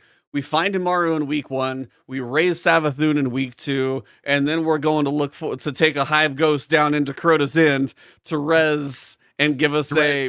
That would unironically be the coolest thing ever. That's what I'm saying. Like, shout out to the coolest thing ever, Christopher Sharp with the $100 super chat. My God, man! Oh, jeez. Hello, welcome to the party. Look, every so often he just does this, and I don't know how to respond. Thank you. Damn. By the way, we are definitely 100% copium. Yeah, trust me. We are like reaching for the stars. Like it's gonna be just the Leviathan, and then we're gonna get the raid layers at future dates as like little tack-ons. Like if they dropped Leviathan and all 3 raid layers all at the same time, I would be cool. Like super pogged with that. All right, what was your favorite raid layer? Not Leviathan. What was your favorite raid lair? I mean, Spire, right? Yeah, Spire. It's got to be Spire. Yeah. It's you've said it too many times. I know it's Spire. I like them for different reasons. Like Spire's like probably if I'm gonna run one of the 3, it's gonna be Spire. if I'm gonna try to do like fun challenges or something, it's gonna be Crown, because the final 2 encounters of Crown were just so good for like anything. Right. And if I'm doing solo, it's obviously Eater of Worlds. So it's I don't know, but definitely if I had to pick, if you were like pick one of the 3 to come back, it would be Spire, and I would want them to like spruce it up a bit, give it like actual weapons and armor sets. Like it's the same thing. If they bring back Crota, I want them to go hard. And I want them to, anyone who's like, oh, Crota's End should be a dungeon, I want them to eat their boots. That's how hard I want Bungie to go, right? Like, I just want them to be like, no, this is the dungeon. Yeah. This is the raid it was supposed to be, you know? Add an extra encounter in there. Make Deathsinger like the challenge in Destiny 1, make that like the default encounter, and then build on it. Like, make it a girthy raid, you know? Yeah. Like yeah, that's what I want. Add another encounter. It was kind of like that for like, to me, like Crota's End is sort of like Deepstone Crypt. Like I dreamed in my head, like in Deepstone Crypt, when you go before the bomb sequence, in my brain, if I was a raid developer, why would we not go over to his ship and like blow up that ship and then have him go, because he has no reason to go over other than just drop it. But yeah, why drop the nuclear bomb? From like a story point, it doesn't make any sense. But if you go over to his ship, have another encounter over there, that'd be really cool. And then bring him over to the ship. It's the same thing with Crota's End. I'd love to see, I don't know what it would be or where it would be, but having another encounter would be cool. The drop down, like at the very beginning, like in the Hellmouth, I think you could just make like a really simple shoot some pattern floating over the Hellmouth to summon a ritual or something, you know? Oh, cool. Or maybe there's like a Lucent Hive ship that you hop on. I don't know. Oh, what if you combine like the 2 truths, 2 lies, like the symbols? But as you're going through the first part where you got to like run in the dark through all the lanterns, somebody's got to like find all the puzzle things, and you have to shoot them in the right order when you get to the final defense spot, and that activates it or something like that. Cool. Like you got to kind of do a puzzle as you go throughout. Yeah. I thought it'd be interesting as well if they made you carry like a key or something throughout the lanterns. So like, and make it like it stacks a debuff, or if you're holding it when you hit darkness times 10, you die or whatever. So you have to constantly pass it. And because it used to be one like the hunter, heart. Yeah, something like that. Because it used to be hunter goes invis and just goes right. But you just step on. I like that's how I started my stream. Is you literally just bring people through, go run through. Everyone just teleports through, jump across with the sword. Blah blah blah. Done. Go through that encounter. You're at Deathsinger. Yeah, exactly. And so if they made like that, lanterns require a little bit more team coordination through like puzzle solving or relic handling or something like that, where you're constantly kind of like Heart, but instead of being teleported, you just have to get rid of it before you die. Yeah. And then you pass it back and forth. More engagement, more like kind of active engagement, like exactly. And I think you can do something like that for a lot of the. Make it like a sword. Make it Crota's sword. You find a sword. It has a deep. It's just like the Eye of the Taken, Eye of Riven in Last Wish, where if you hold it too long, it kills you. But those knights that spawn at all of the corners, they have to be killed with a sword. So you have to bring it with you. Something like that, you know? Yeah. There's got to be more mechanics other than just run. Yeah. I Crota's End deserves the same treatment that Gatekeeper got in Vault of Glass 2.0. Yes. Where in Destiny 1, it wasn't even encounter, it was more traversal than anything. In Destiny 2, it is a legitimately very cool, well put together encounter. So I feel like with King's Fall is like there's enough changes in it so it feels fresh. Yeah. And so like we did it, when was it the featured raid, like 2-3 weeks ago? We just ran it and I was just like, yeah, this is so good. I love this thing. Oh, King's Fall is still one of the best just from the start. Just so it didn't need a lot, but I'm a Destiny 1 King's Fall hater, but Destiny 2 King's Fall, I think they fixed everything that was tedious about it that I didn't like. Okay, fair. You don't like standing up. Yeah, exactly. And they made the Oryx running, the Sisters running. They made it 100 times better. The Golgoroth, Golgoroth kind of got that Gatekeeper treatment too, where it was a pushover before, barely an encounter. Now when it's like an encounter, I still think the beginning's a little too long, but there's enough mechanics in it that it's interesting, and you can kind of control. Like I definitely like the worst part about King's Fall is like you had to wait and you had to do it over stack 16 bombs. 100% agree. Yeah. Now you can kind of control your DPS, and I think, to be fair, we also have to remember that they're learning too. Like they went through, they built the King's Fall raid. We complained about it, but the only time you actually, what is it? It's the quote of like, battle plans never survive contact with the enemy. it's the same concept. Like a raid concept never survives exactly how you think it's going to be until we as a community engage with it. And once we said all those things, like if King's Fall from D2 dropped in D1, like we would have, it was already one of the best raids, I think. Yeah. I know it wasn't good for standing plates and stuff like that, but we were blown away by it. We loved it. So, yeah. Boy, there was a lot of cope there, guys. No, I know. I mean, yeah, they're just going to be like, I'll see you guys for Leviathan in 2 months. Well, it would be interesting, like the raid challenge or whatever they do is like Leviathan, Eater of Worlds, Spire of Stars. You got to do all three. And you then have to run them all. then you got to do it all three on Master as well. So you got to do 6 raids for your challenge. If they had like a mega raid, wouldn't that be cool? That's what I was trying to peddle that Isn't Crota supposed to go into taking yeah, King? Exactly. Yeah. That was so originally that's how it was. So when they were bringing back King's Fall, and I was on Mega Copium where I was like, just take the good parts of Crota and the good parts of King's Fall and make them like a mega raid. That'd be sick. But they obviously didn't do that. But yeah, if they did Leviathan, it would be cool. Like, Leviathan, you go in, you do Crown of Sorrow because you have to like go in the underground, and then that brings you up to the middle level, and then it brings you up to the there's a way to do it. But man, that'd be. And there was already kind of there's already kind of the rotating nature of the encounter. Like they were never static. The order of the encounters you did it anyways. So I think you could feed it into that really well. It's like, oh, this week you have this encounter or these encounters from Eater and these encounters from Crown, and we're just gonna mix and match them or whatever. It could be very awful, but it could be really cool. That'd be actually you could do. See, that would be something if they're like, so they could literally do that for basically every encounter because most of them have like a spawning point.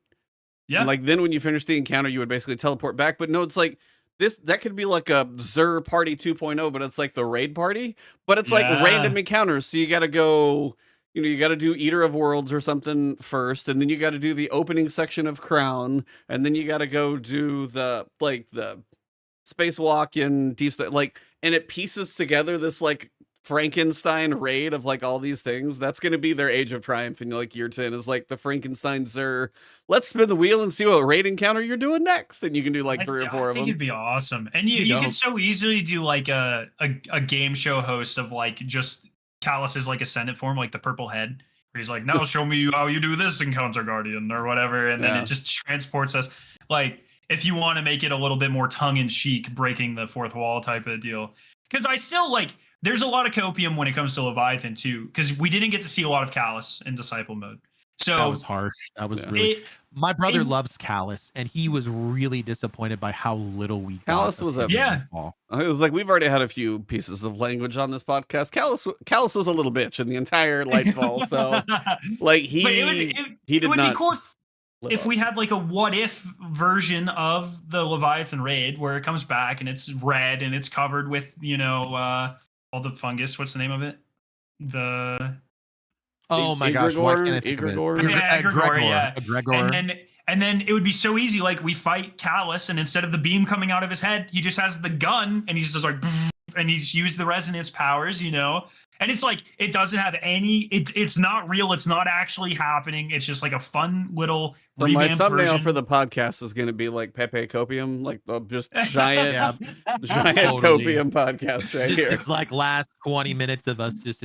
Well, and it would make sense, like in a way, because if you think again, we're just connecting the threads here. But like Witch Queen, the reprised raid featured a hive-ish type boss, and it was King's Fall. So you could make the argument since there was Beyond Light was a Vex. Beyond Light was a Vex raid, but it was a Fallen expansion. Right. So. It could be anything. I could see Leviathan coming back, but it'd be cool to have like the whole Shadow. They've built those assets into the game. Like maybe the Shadow Legion has taken over the Leviathan again. Like I could see that. I could see that. And maybe they're trying to like. And they took over like the robot Callus things. I don't know. I'm steadfast in the thing. I don't think they haven't made the raids story important. I don't think they're going to start now. I would welcome that. I think that would be cool. But I think that would involve like recording new voice lines and like all this stuff. And the other thing is it doesn't lean to those solo players, kind of like what we were talking about before, is one of the reasons why they don't want to do that is that they're solo players who want to see the whole story, and if they have to go LFG, they're just not going to do it. And I didn't get what I paid for. I think that there's that in the back of their mind, is that there's always that idea of like, I'm not getting what I paid for. And I think that's one of the other reasons why they made the dungeon key. Again, I think it's just the reason why they're doing it. The dungeon keys is people are like, well, I have this seasonal content, but I can't play this dungeon because I'm by myself. And I'm like, you can solo it. Well, that's not fun. Like, it's one of those things, you know what I mean? Yeah. And so I think they try to lean away from that, which is probably a good design choice for the vast majority of the population. Not for people like this is our bread and butter. Like, we solo flawless stuff. This is what we do. But for a vast majority of the population, I don't know if that would be successful. So I understand why. The change could happen is if they add an LFG system, then they could be like, we could put the story in. I don't know. We'll see. Yeah, does that launch next season, by the way? Is that 21? I thought it was 23. Not next season. It's 21 right now. Is it 22? Oh, it might be 23. Okay. Yeah. I thought it was right before Final Shape. Right before Final Shape. Yeah. I think so. I can't confirm or deny, but like, again, wasn't it gonna, not 100%. Yeah. Wasn't it going to launch with Lightfall though? Wasn't that? It was that or season 21. I know they pushed it at least or right after. Yeah. It's at least got pushed 2 seasons, maybe 3. So, but yeah, it's like as you look through a lot of this stuff, it does feel like, yeah, LFG probably was thought to be through a decent amount of this stuff. So we'll see. Yeah. There. Well, that was a massive amount of copium. I can't wait until they add the LFG system, and then to maintain max Triumph score, I'm forced to go LFG 100 of every activity. It's going to be a lot of fun. I'm going to be so happy if they ever learn their lesson and take commendations out of Guardian ranks. Just get rid of commendations. Well, yeah, they killed the system. They killed the system in the first place. The only one I like is Best Dressed, because I'm like, all right, who actually looks cool here? That's cool. If they mean nothing, name one that's not Best Dressed. You know, like well, the other thing is like you were thoughtful, Scarrow. You were very thoughtful today. Sorry. The Guardian ranks is just Seals 2.0. It's just like it's just, hey, we've got all these seals and stuff in the game, so we have to put a seal on top of the seals. Yeah. And you don't get a title for it. You can't even guild it. If I hit 11 again, I don't get 11 times 2. It's a worse version, and it means nothing. Yeah. Except when I'm talking trash to levels Guardian rank 6s, then it does mean something. You're like, yo, my level 11 badge over here means you. I like the idea of gilding it, but like it's hidden until. Like, that's the other thing is, like, it doesn't really mean anything because it's hidden.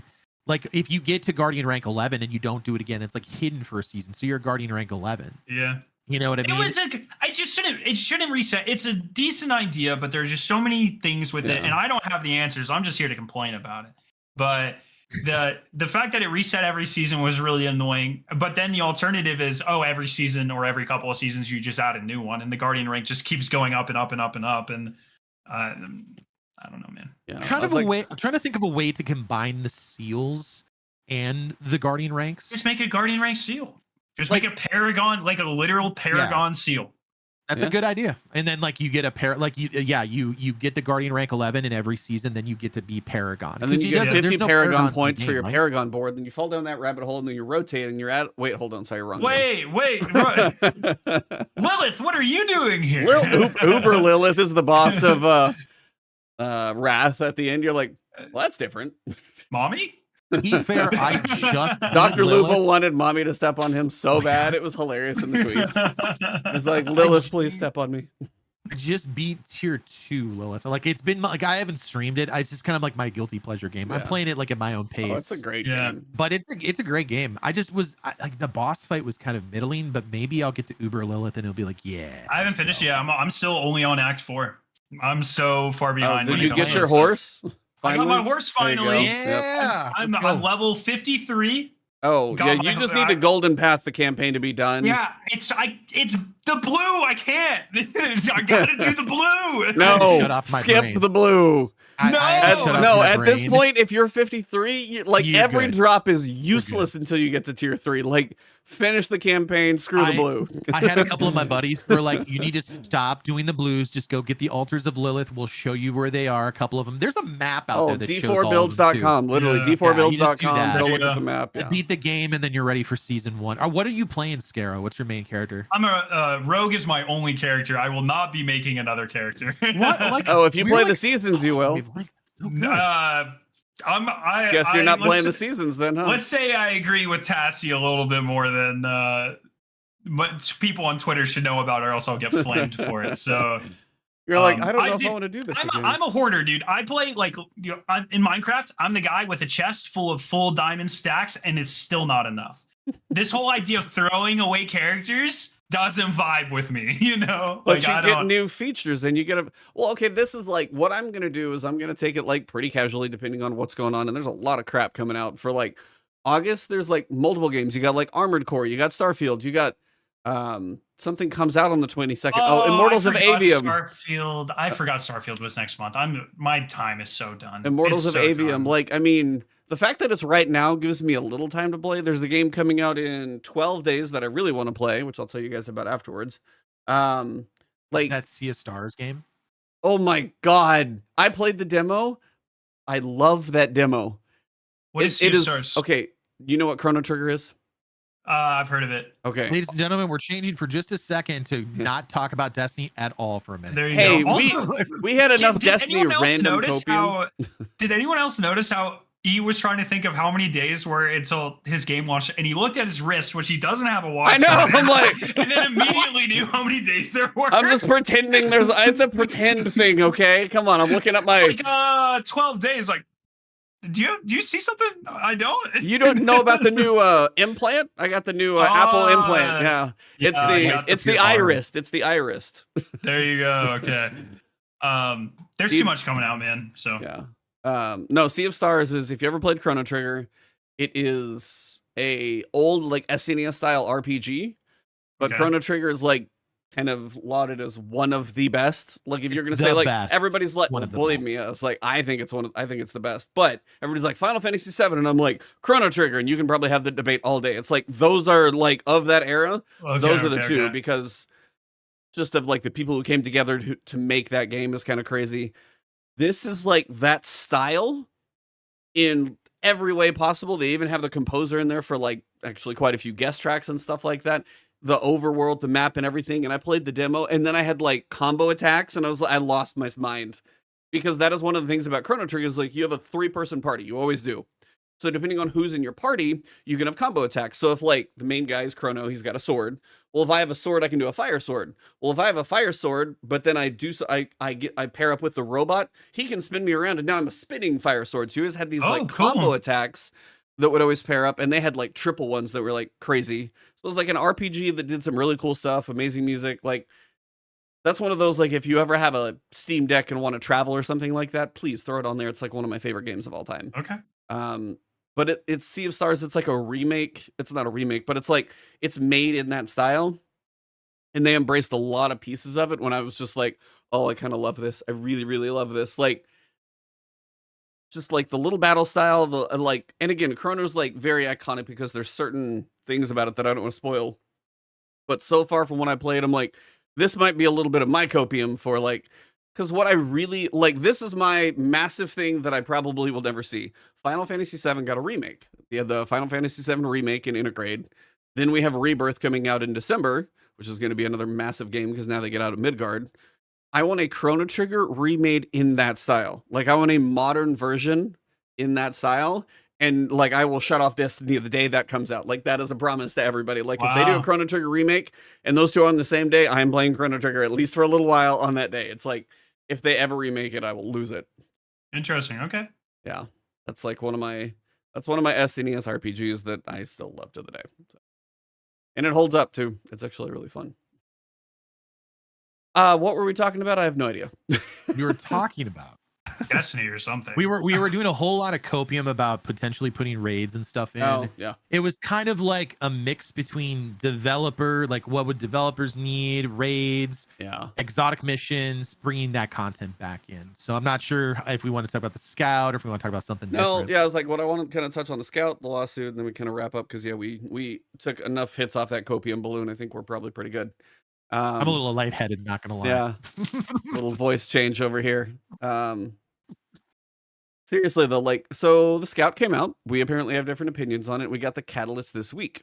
Catalyst comes from, I've heard it drops apparently 5, 6, and 7. 7's basically seems to be a guarantee. Some people are seeing 5 and 6. It is not.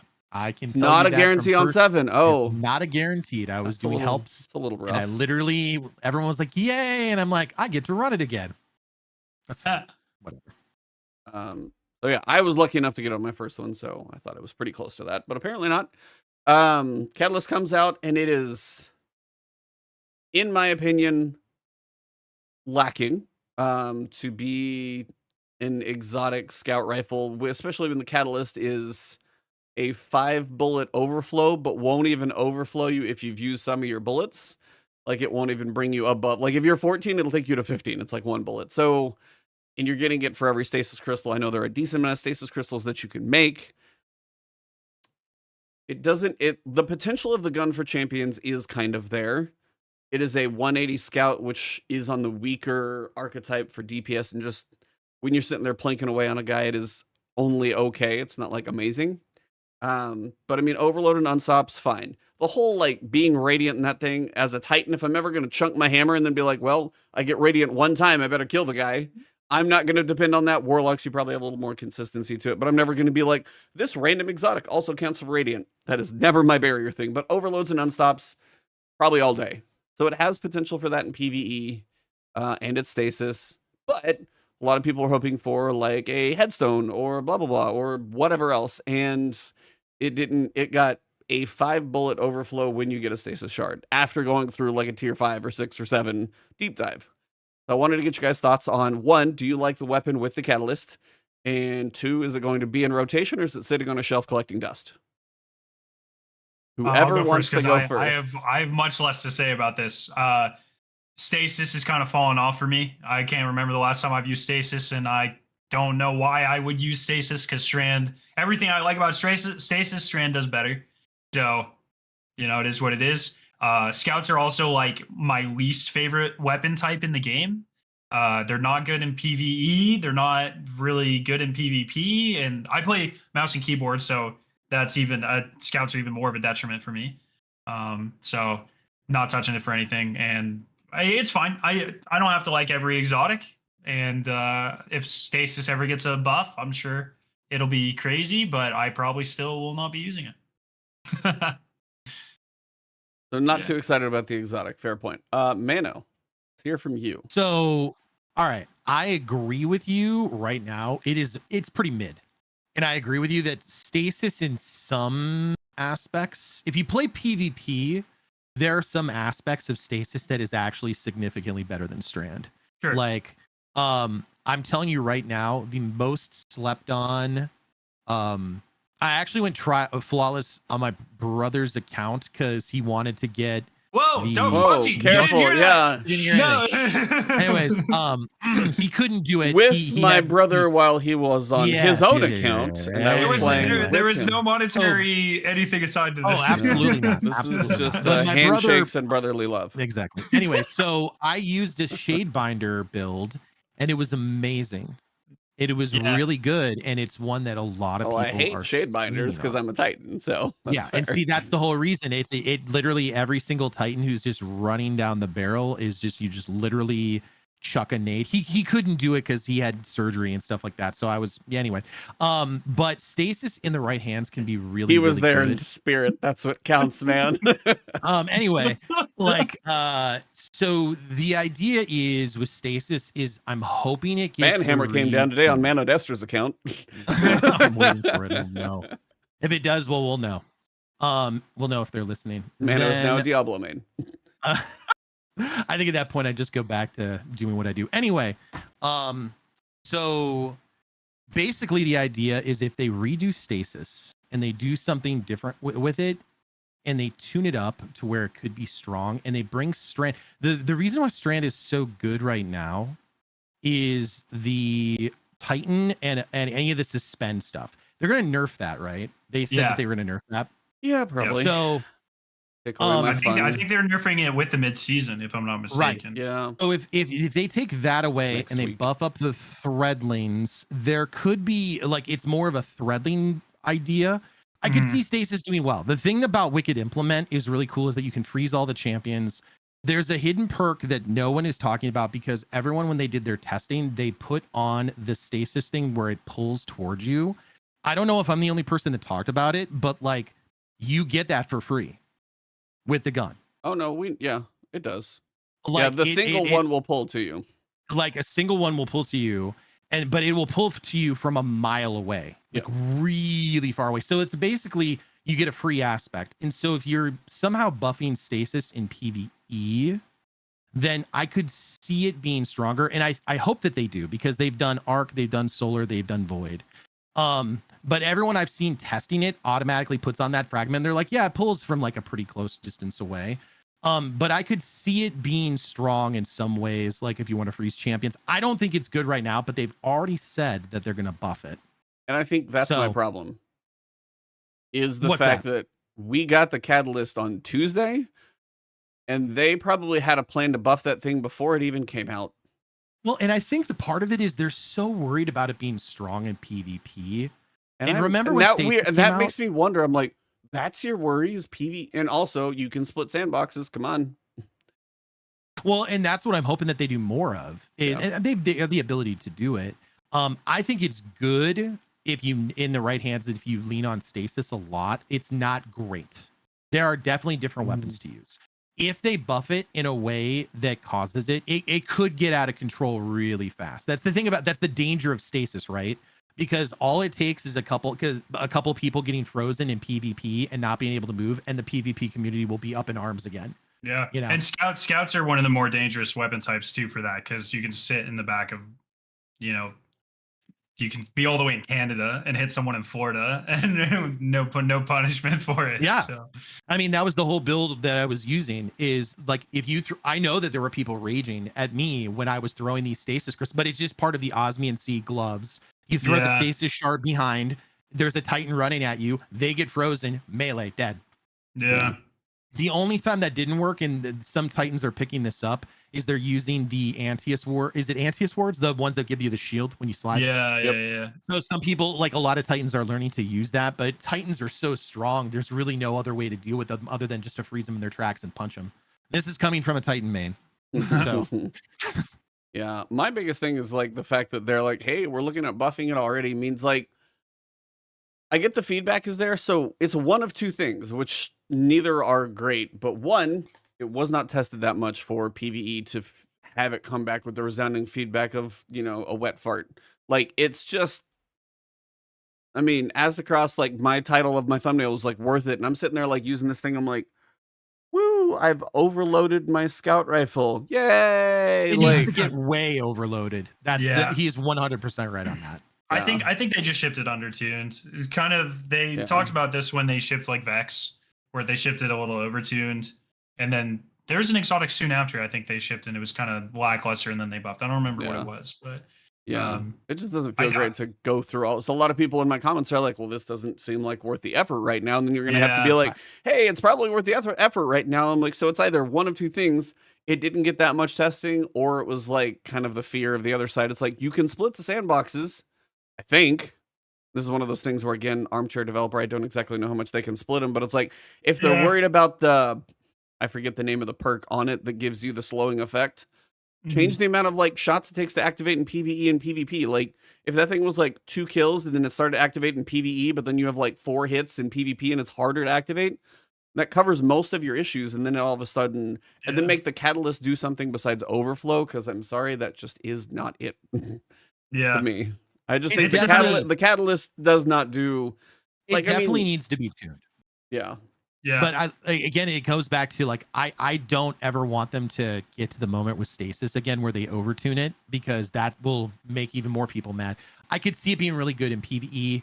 I think the whole idea is like, what is it? 3 rapid shots to the head 4. freezes things. Is it 4? No, freezing. Slows for Slows. 3. It slows at 3, 4. and then like 2 or 3 more will freeze. So it's like 6 total for a freeze. And I think they did that on purpose. I think you're right on the money, Scarrow, is that they just shipped it undertuned because they wanted to see.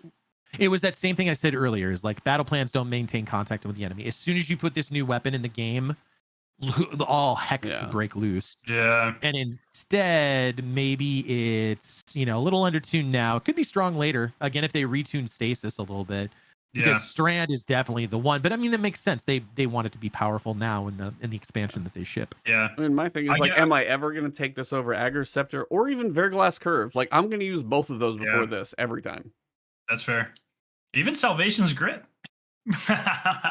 Oh man, now we're stretching. But I do have to give it to the more Bungie artists, because the gun looks amazing. And the first couple of times that I heard that like wizard scream when you activate the perk scared the shit out of me, because I was in like Crucible, and then you just hear like it's like, what is going on? Yeah. It's awesome. I love it. Cool little things like that. So once again, the artists. If you look at it, it actually has like, if you look at the base gun, it actually looks sort of like the Lucent Hive. It's kind of it's got like a ship. It's kind of got the ship vibes, which I love. Yeah. It's like the end of the gun sort of looks like the rounded area in Savathun's, which is crazy because that's Xivu Arath stuff. Not Savathun. So that's actually really cool. And I like the Tormentor fight. Like, I thought it was cool that there was a maze. Yeah. But the maze thing, I still like giant Minotaur. I think it's in a labyrinth. That writes itself. Oh, yeah, like that's right. 0 hour. It's Greek lore. It's Greek lore right there. But it was still really cool. I liked the Tormentors. Are kind of they were like a cool novelty. I find them kind of annoying to fight. Yeah, they're like have an extra shield. Yeah, Divinity is essentially like required for them. Yeah. Right. So. But still very awesome. I don't think I would change much about it.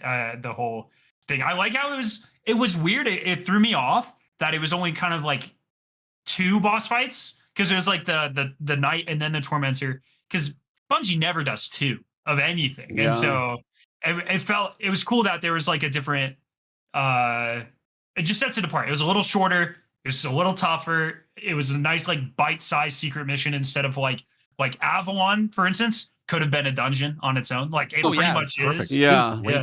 And so the fact that we have like these super long ones and these super short ones, they range in difficulty and all sorts of stuff. I think that is a great way to keep like a healthy balance with all this sort of stuff. I think they killed it. So yeah, and I mean, like, I don't think you could put a node in with this one like you can with Vexcalibur. A lot of people are asking for a node. I like the idea of a node because if you've already run it, but I think the reason they don't do that is so that the other players who you might be helping bring through have to do the deep dive. Yeah. I kind of, once again, it's annoying. It's annoying that it's in deep dives, but I think it's cool that they tried something different. I'm with you there. Credit for that. Like, that's massive. They tried something new, and they took the feedback that we said, hey, we like these secret things.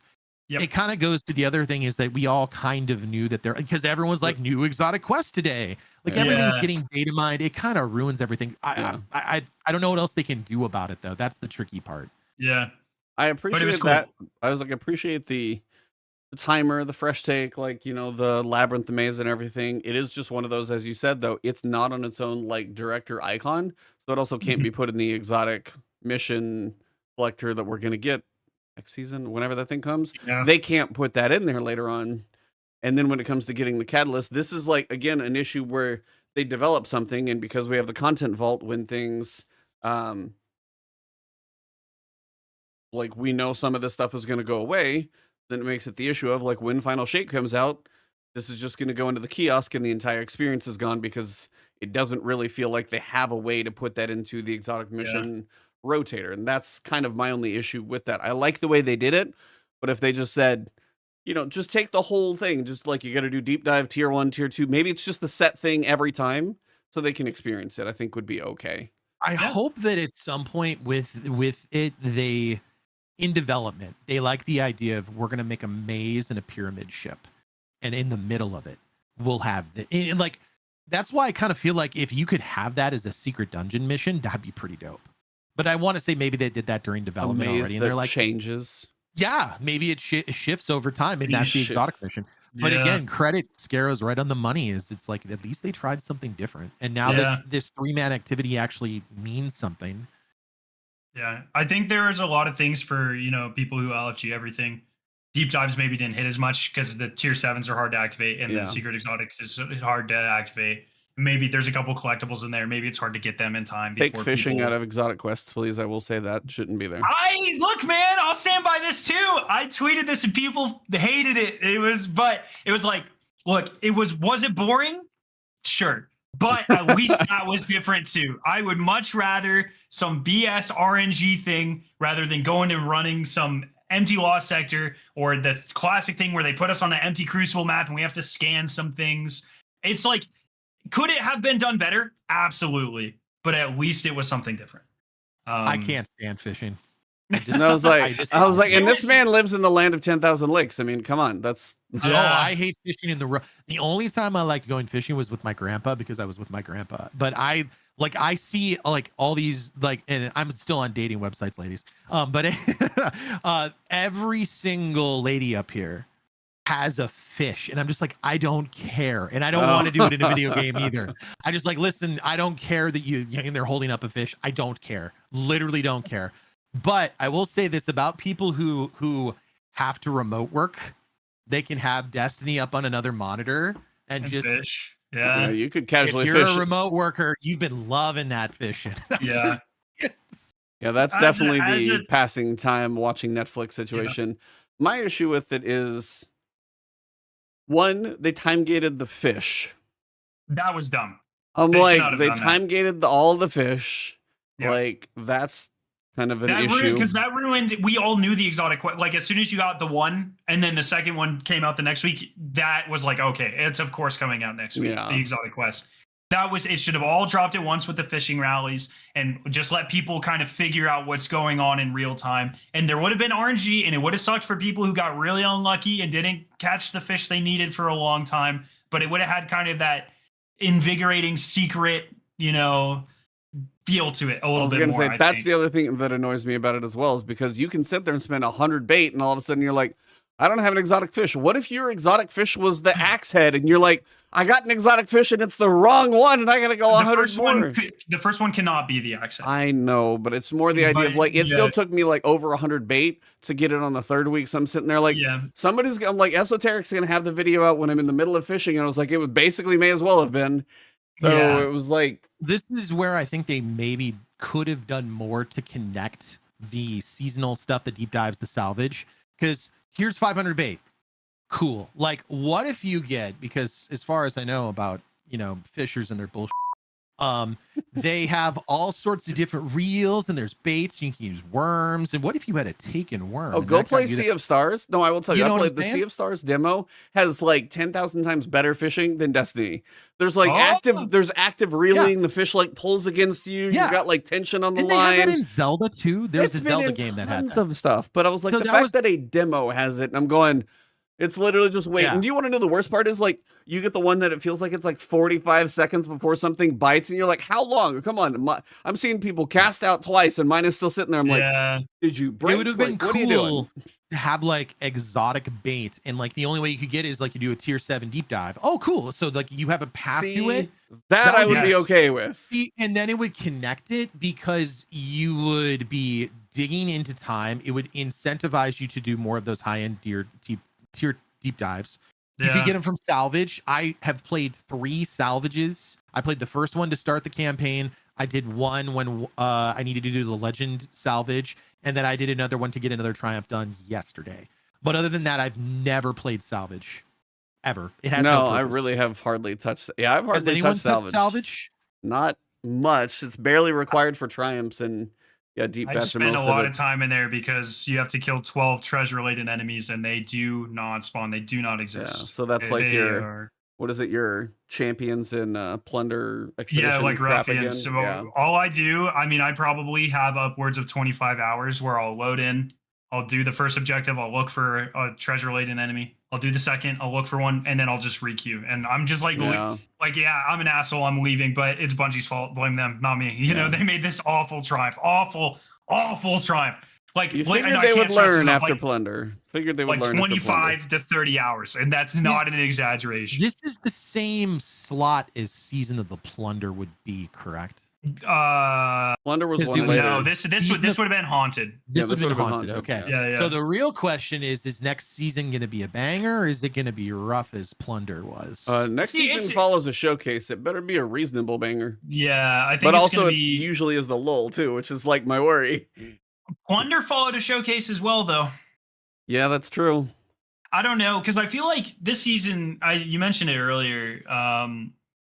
This season has like all the makings of a banger, of like at least a pretty good season. It's a good season, but I think it's a good season. Yeah, the mentality of the community is just a little down, and that affects everything. But I think it's not a bad season. But next season, if it is a bad season, I'm afraid that it'll get really toxic. Yeah, and that's the thing is, on paper, this season is a banger. New awesome dungeon, awesome 3-man activity that gets you new loot, a secret mission. Then you can craft all these taken items. The only thing this season is missing is taken armor. That's really the only thing this season is missing, which is the one thing I said, taken, Season of the Deep. This is the one thing you could do.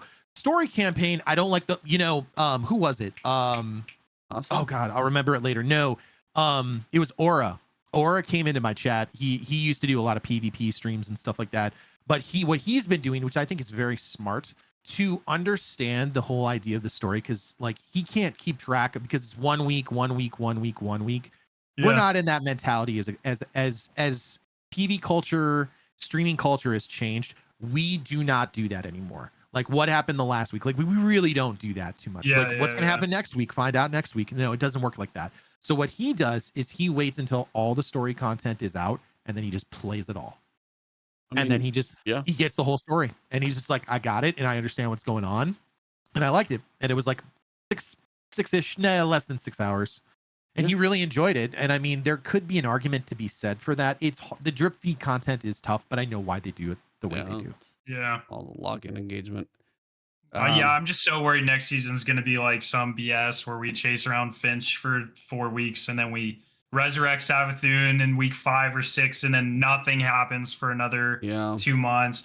I really hope it's like what you said, where we start out right out the gate, we resurrect Savathun, and then they kind of flip it. I don't think that's going to happen. I don't think it's going to happen. I would like to see it happen, because I love like Savathun, Deborah Wilson, voice actress, all that stuff. I don't want to be like having these like, back alley Imaru meetings where we're like trying to talk to him and negotiate what's the price for the resurrection or some BS. Like we have to hunt, we have to perform some ritual to tag him or to like find him and track him down, or Savathun has him and that's how she's controlling the Lucent Hive or something like that. It's just like 100% expected. I know it's going to be dragged out. I just wish it wasn't. I'm with, like, I get that everybody's like, Amaru's not going to cooperate. I'm like, I know. But unless like the ending of next season, that's where you resurrect Savathun. Then Savathun's with us in the season before the final shape. And then she's like, hey, here's how we get through the portal. Find the MacGuffin. And then get the MacGuffin. And then you can go through the portal and talk to Kate again. The MacGuffins. Yep. Also, shout out to Bungie. Somebody effed around and they found out. And it's going to cost them about $500,000. And it's the stuff that they did, the threatening thing. Like, we lost a very good community manager over this stuff. Like, all the things that happened because of this. It's like some keyboard warrior is like, oh, cool, I'm gonna do all this stuff. It's like, no, that's actually somebody's real life. Never worth it. It's a video game. Yeah, the trash talk is too far, like the threats and stuff. But the pizza delivery, that has me like, no. If that ever happened to me, dude, I don't know what the hell I'd do. Like, no one does. Like, you would all, like, you'd sit on your front porch with something in hand ready to go. Yeah, I just don't. That's the one place in the world no one should ever feel scared is in your own house. And like some that. people have been like community managers should never feel like this. Like, game dev, no one should ever feel. It doesn't matter if you're working on games, TV shows, movies. if you don't like a movie, you don't need to watch it. You can say you don't like it. You can say make videos on YouTube. But what you don't do is you don't leave your private space of gaming and invade someone else's. They made something you don't like. Yeah. That stinks. Your life is bigger than a video game. Yep. Yeah.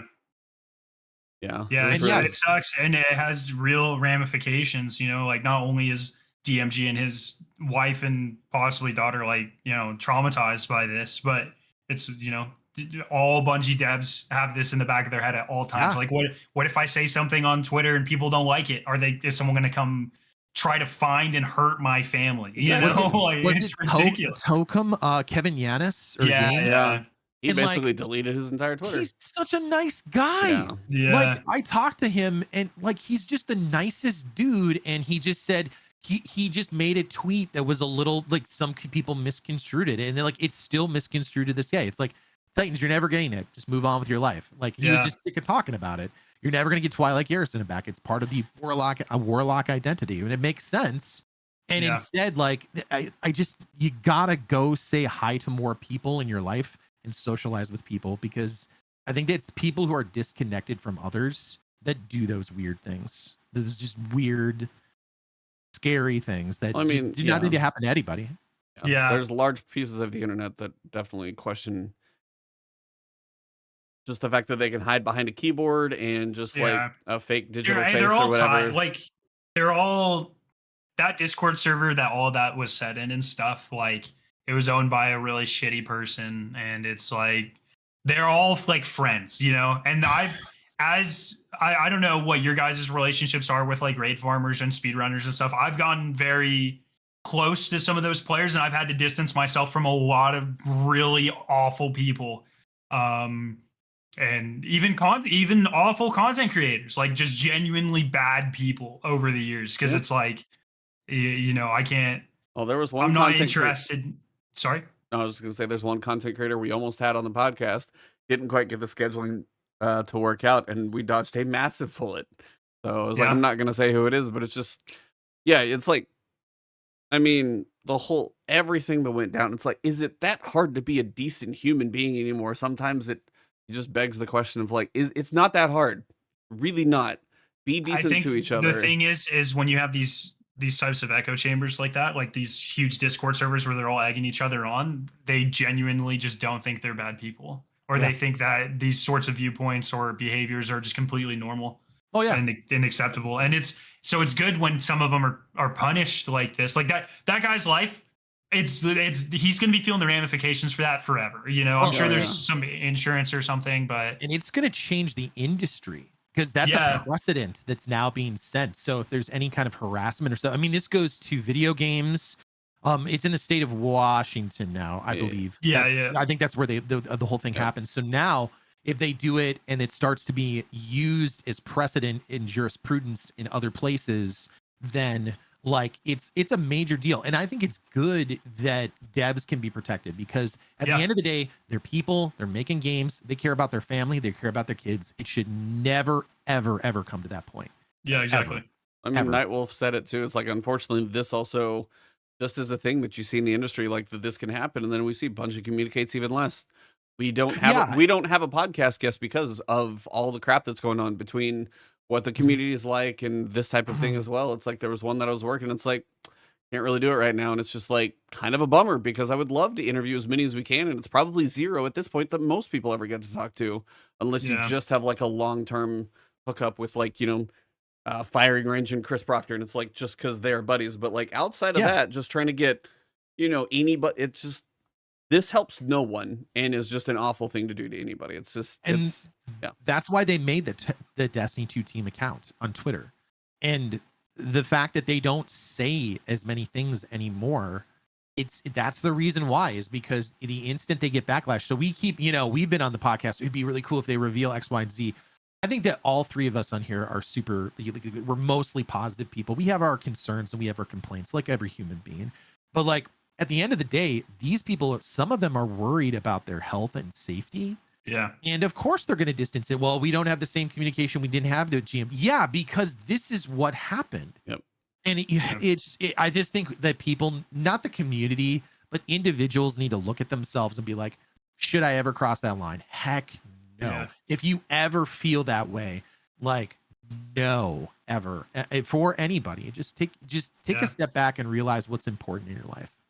Yeah, I try to really, especially with like my platform on Twitter, like people tend to bully a lot and they don't realize. So like pertaining to kind of the DMG thing, like Hippie kind of had that response where she was like, you know, we do it too, you know, and but it's not as public. And so people don't know. And then people just like dogpile on her. And that very easily can like enable these sorts of just awful people. If it on the internet, it very quickly snowballs from constructive criticism to very, very personal slighted attacks. Yep. And then that, as we've seen, can very easily turn into doxing someone. And so it's if I try to use I like to say a lot, use your fucking heads, use your critical thinking skills. Because it's like, if we cut this off, Bungie has done a lot of things I do not agree with. And there are a lot of things in the game that I think are bad right now. And I try to voice that opinion. But there's also the don't dogpile on this stuff for the most ridiculous stuff. All these, and my latest kind of thing was like the mod that was locked behind the season because of Guardian ranks or whatever. Yeah. And you have all the conspiracy theory Andes that are like, oh, Bungie did this on purpose. It's like, no, they don't have to lie about business things. They charge us more for all sorts of stuff. Yeah. They can make a mistake. Like that's the thing at the end of the day, is that we forget that they're human. You know, it's what I said, you know, no one thought, hey, this King's Fall raid, this would get boring after a while, like back in V1. And then we gave them the feedback. It's the same kind of thing, is like, you know, we never knew that piece of feedback until we actually got it. Yeah. So they are just as fallible. We are, as a community, I think we're a little bit frustrated because we want to see the game do better. It's like when you have a teacher, we all know people. And again, I come from education. Like, I've had teachers who have been absolutely the cream of the crop, amazing people. And again, you just got your doctorate, right, Scaro? You just that a couple months ago. You probably had some teachers and some mentors that were fantastic people. We've also had teachers who were not pulling their weight. And some teachers are great and some students like them. And then there are some teachers that don't pull their weight and don't do what they're supposed to do. And everyone can kind of tell.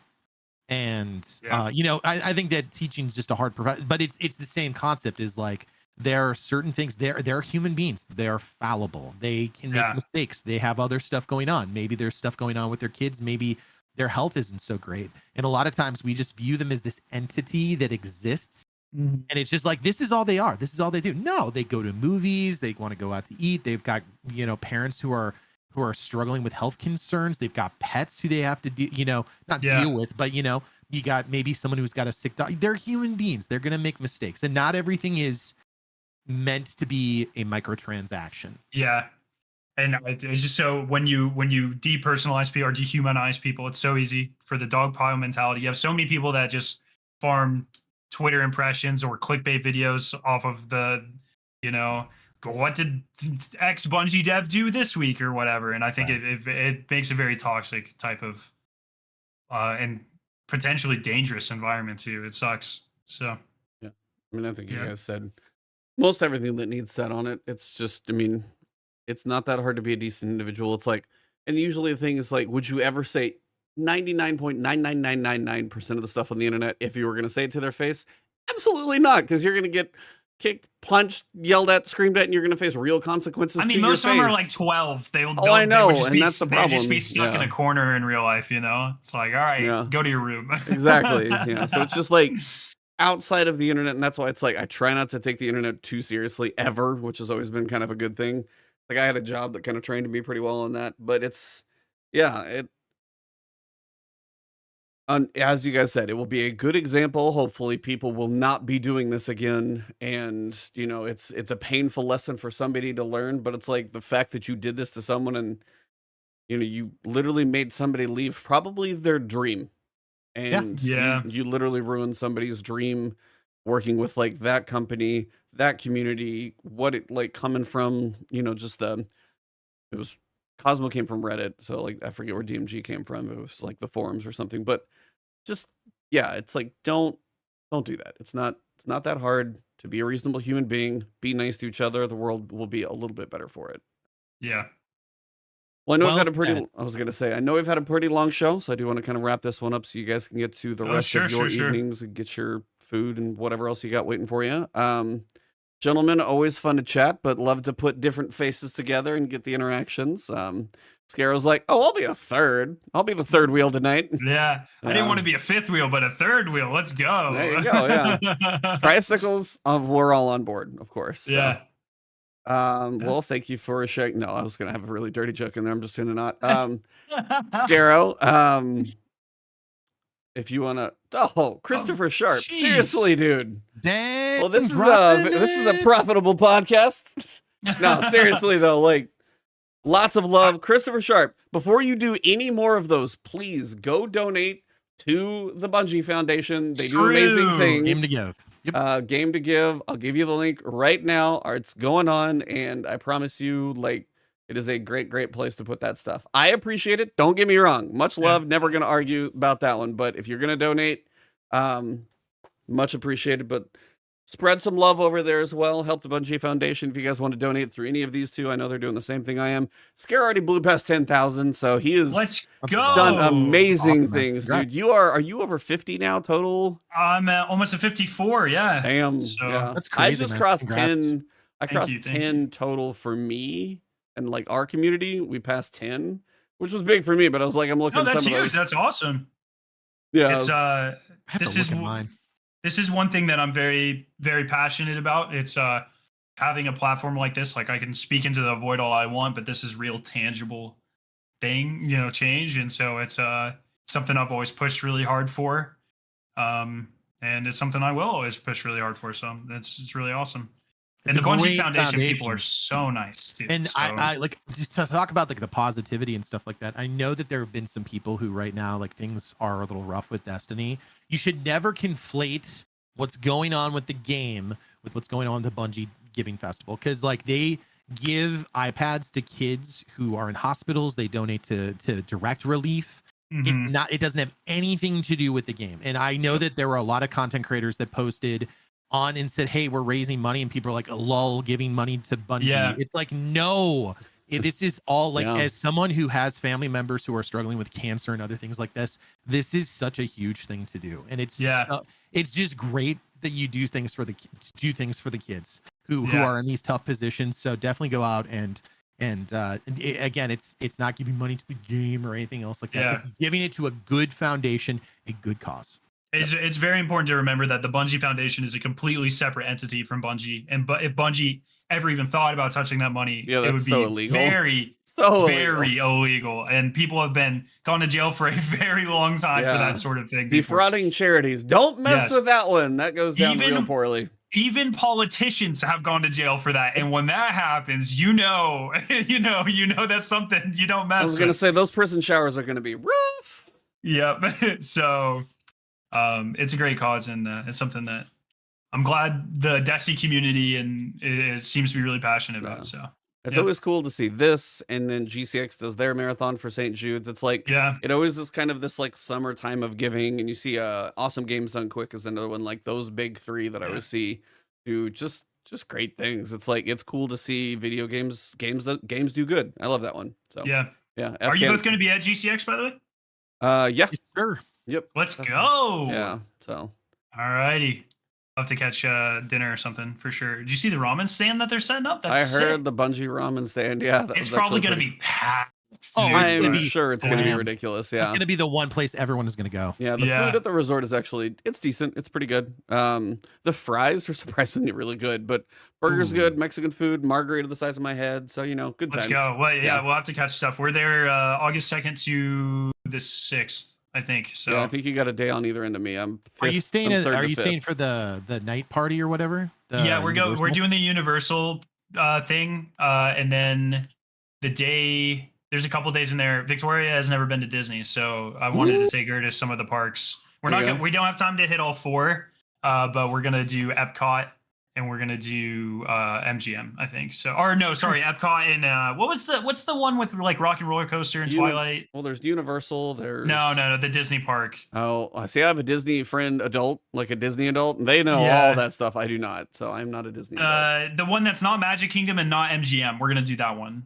MGM, Magic Kingdom, Epcot's got to be one of them. So yeah, we're doing Epcot, and then we're doing the last one you didn't. Okay. Yeah, this guy knows his vacation well. Where are you talking? Shout out to Zenthos, member for 11 months. Thank you for the 100K shout out as well. Appreciate that. Scaro on last word, guaranteed to be a banger. Let's Mano, go. Yeah, Scaro. Anyways, we're gonna have a good time. It's gonna be fun, and get to meet everyone. It'll be a fun time.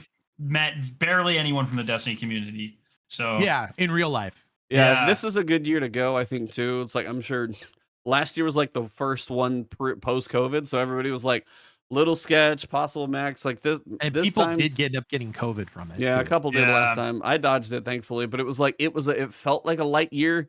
Because, I mean, there were people I was looking forward to seeing and they weren't there. It's like, this one will be a better turnout. So I think this one will be fun.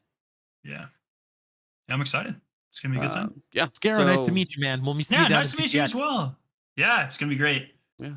GCX will be a blast. Well, quick outros. Where does everybody find you? Scaro, go first. Scaro9 on YouTube, almost at 100K.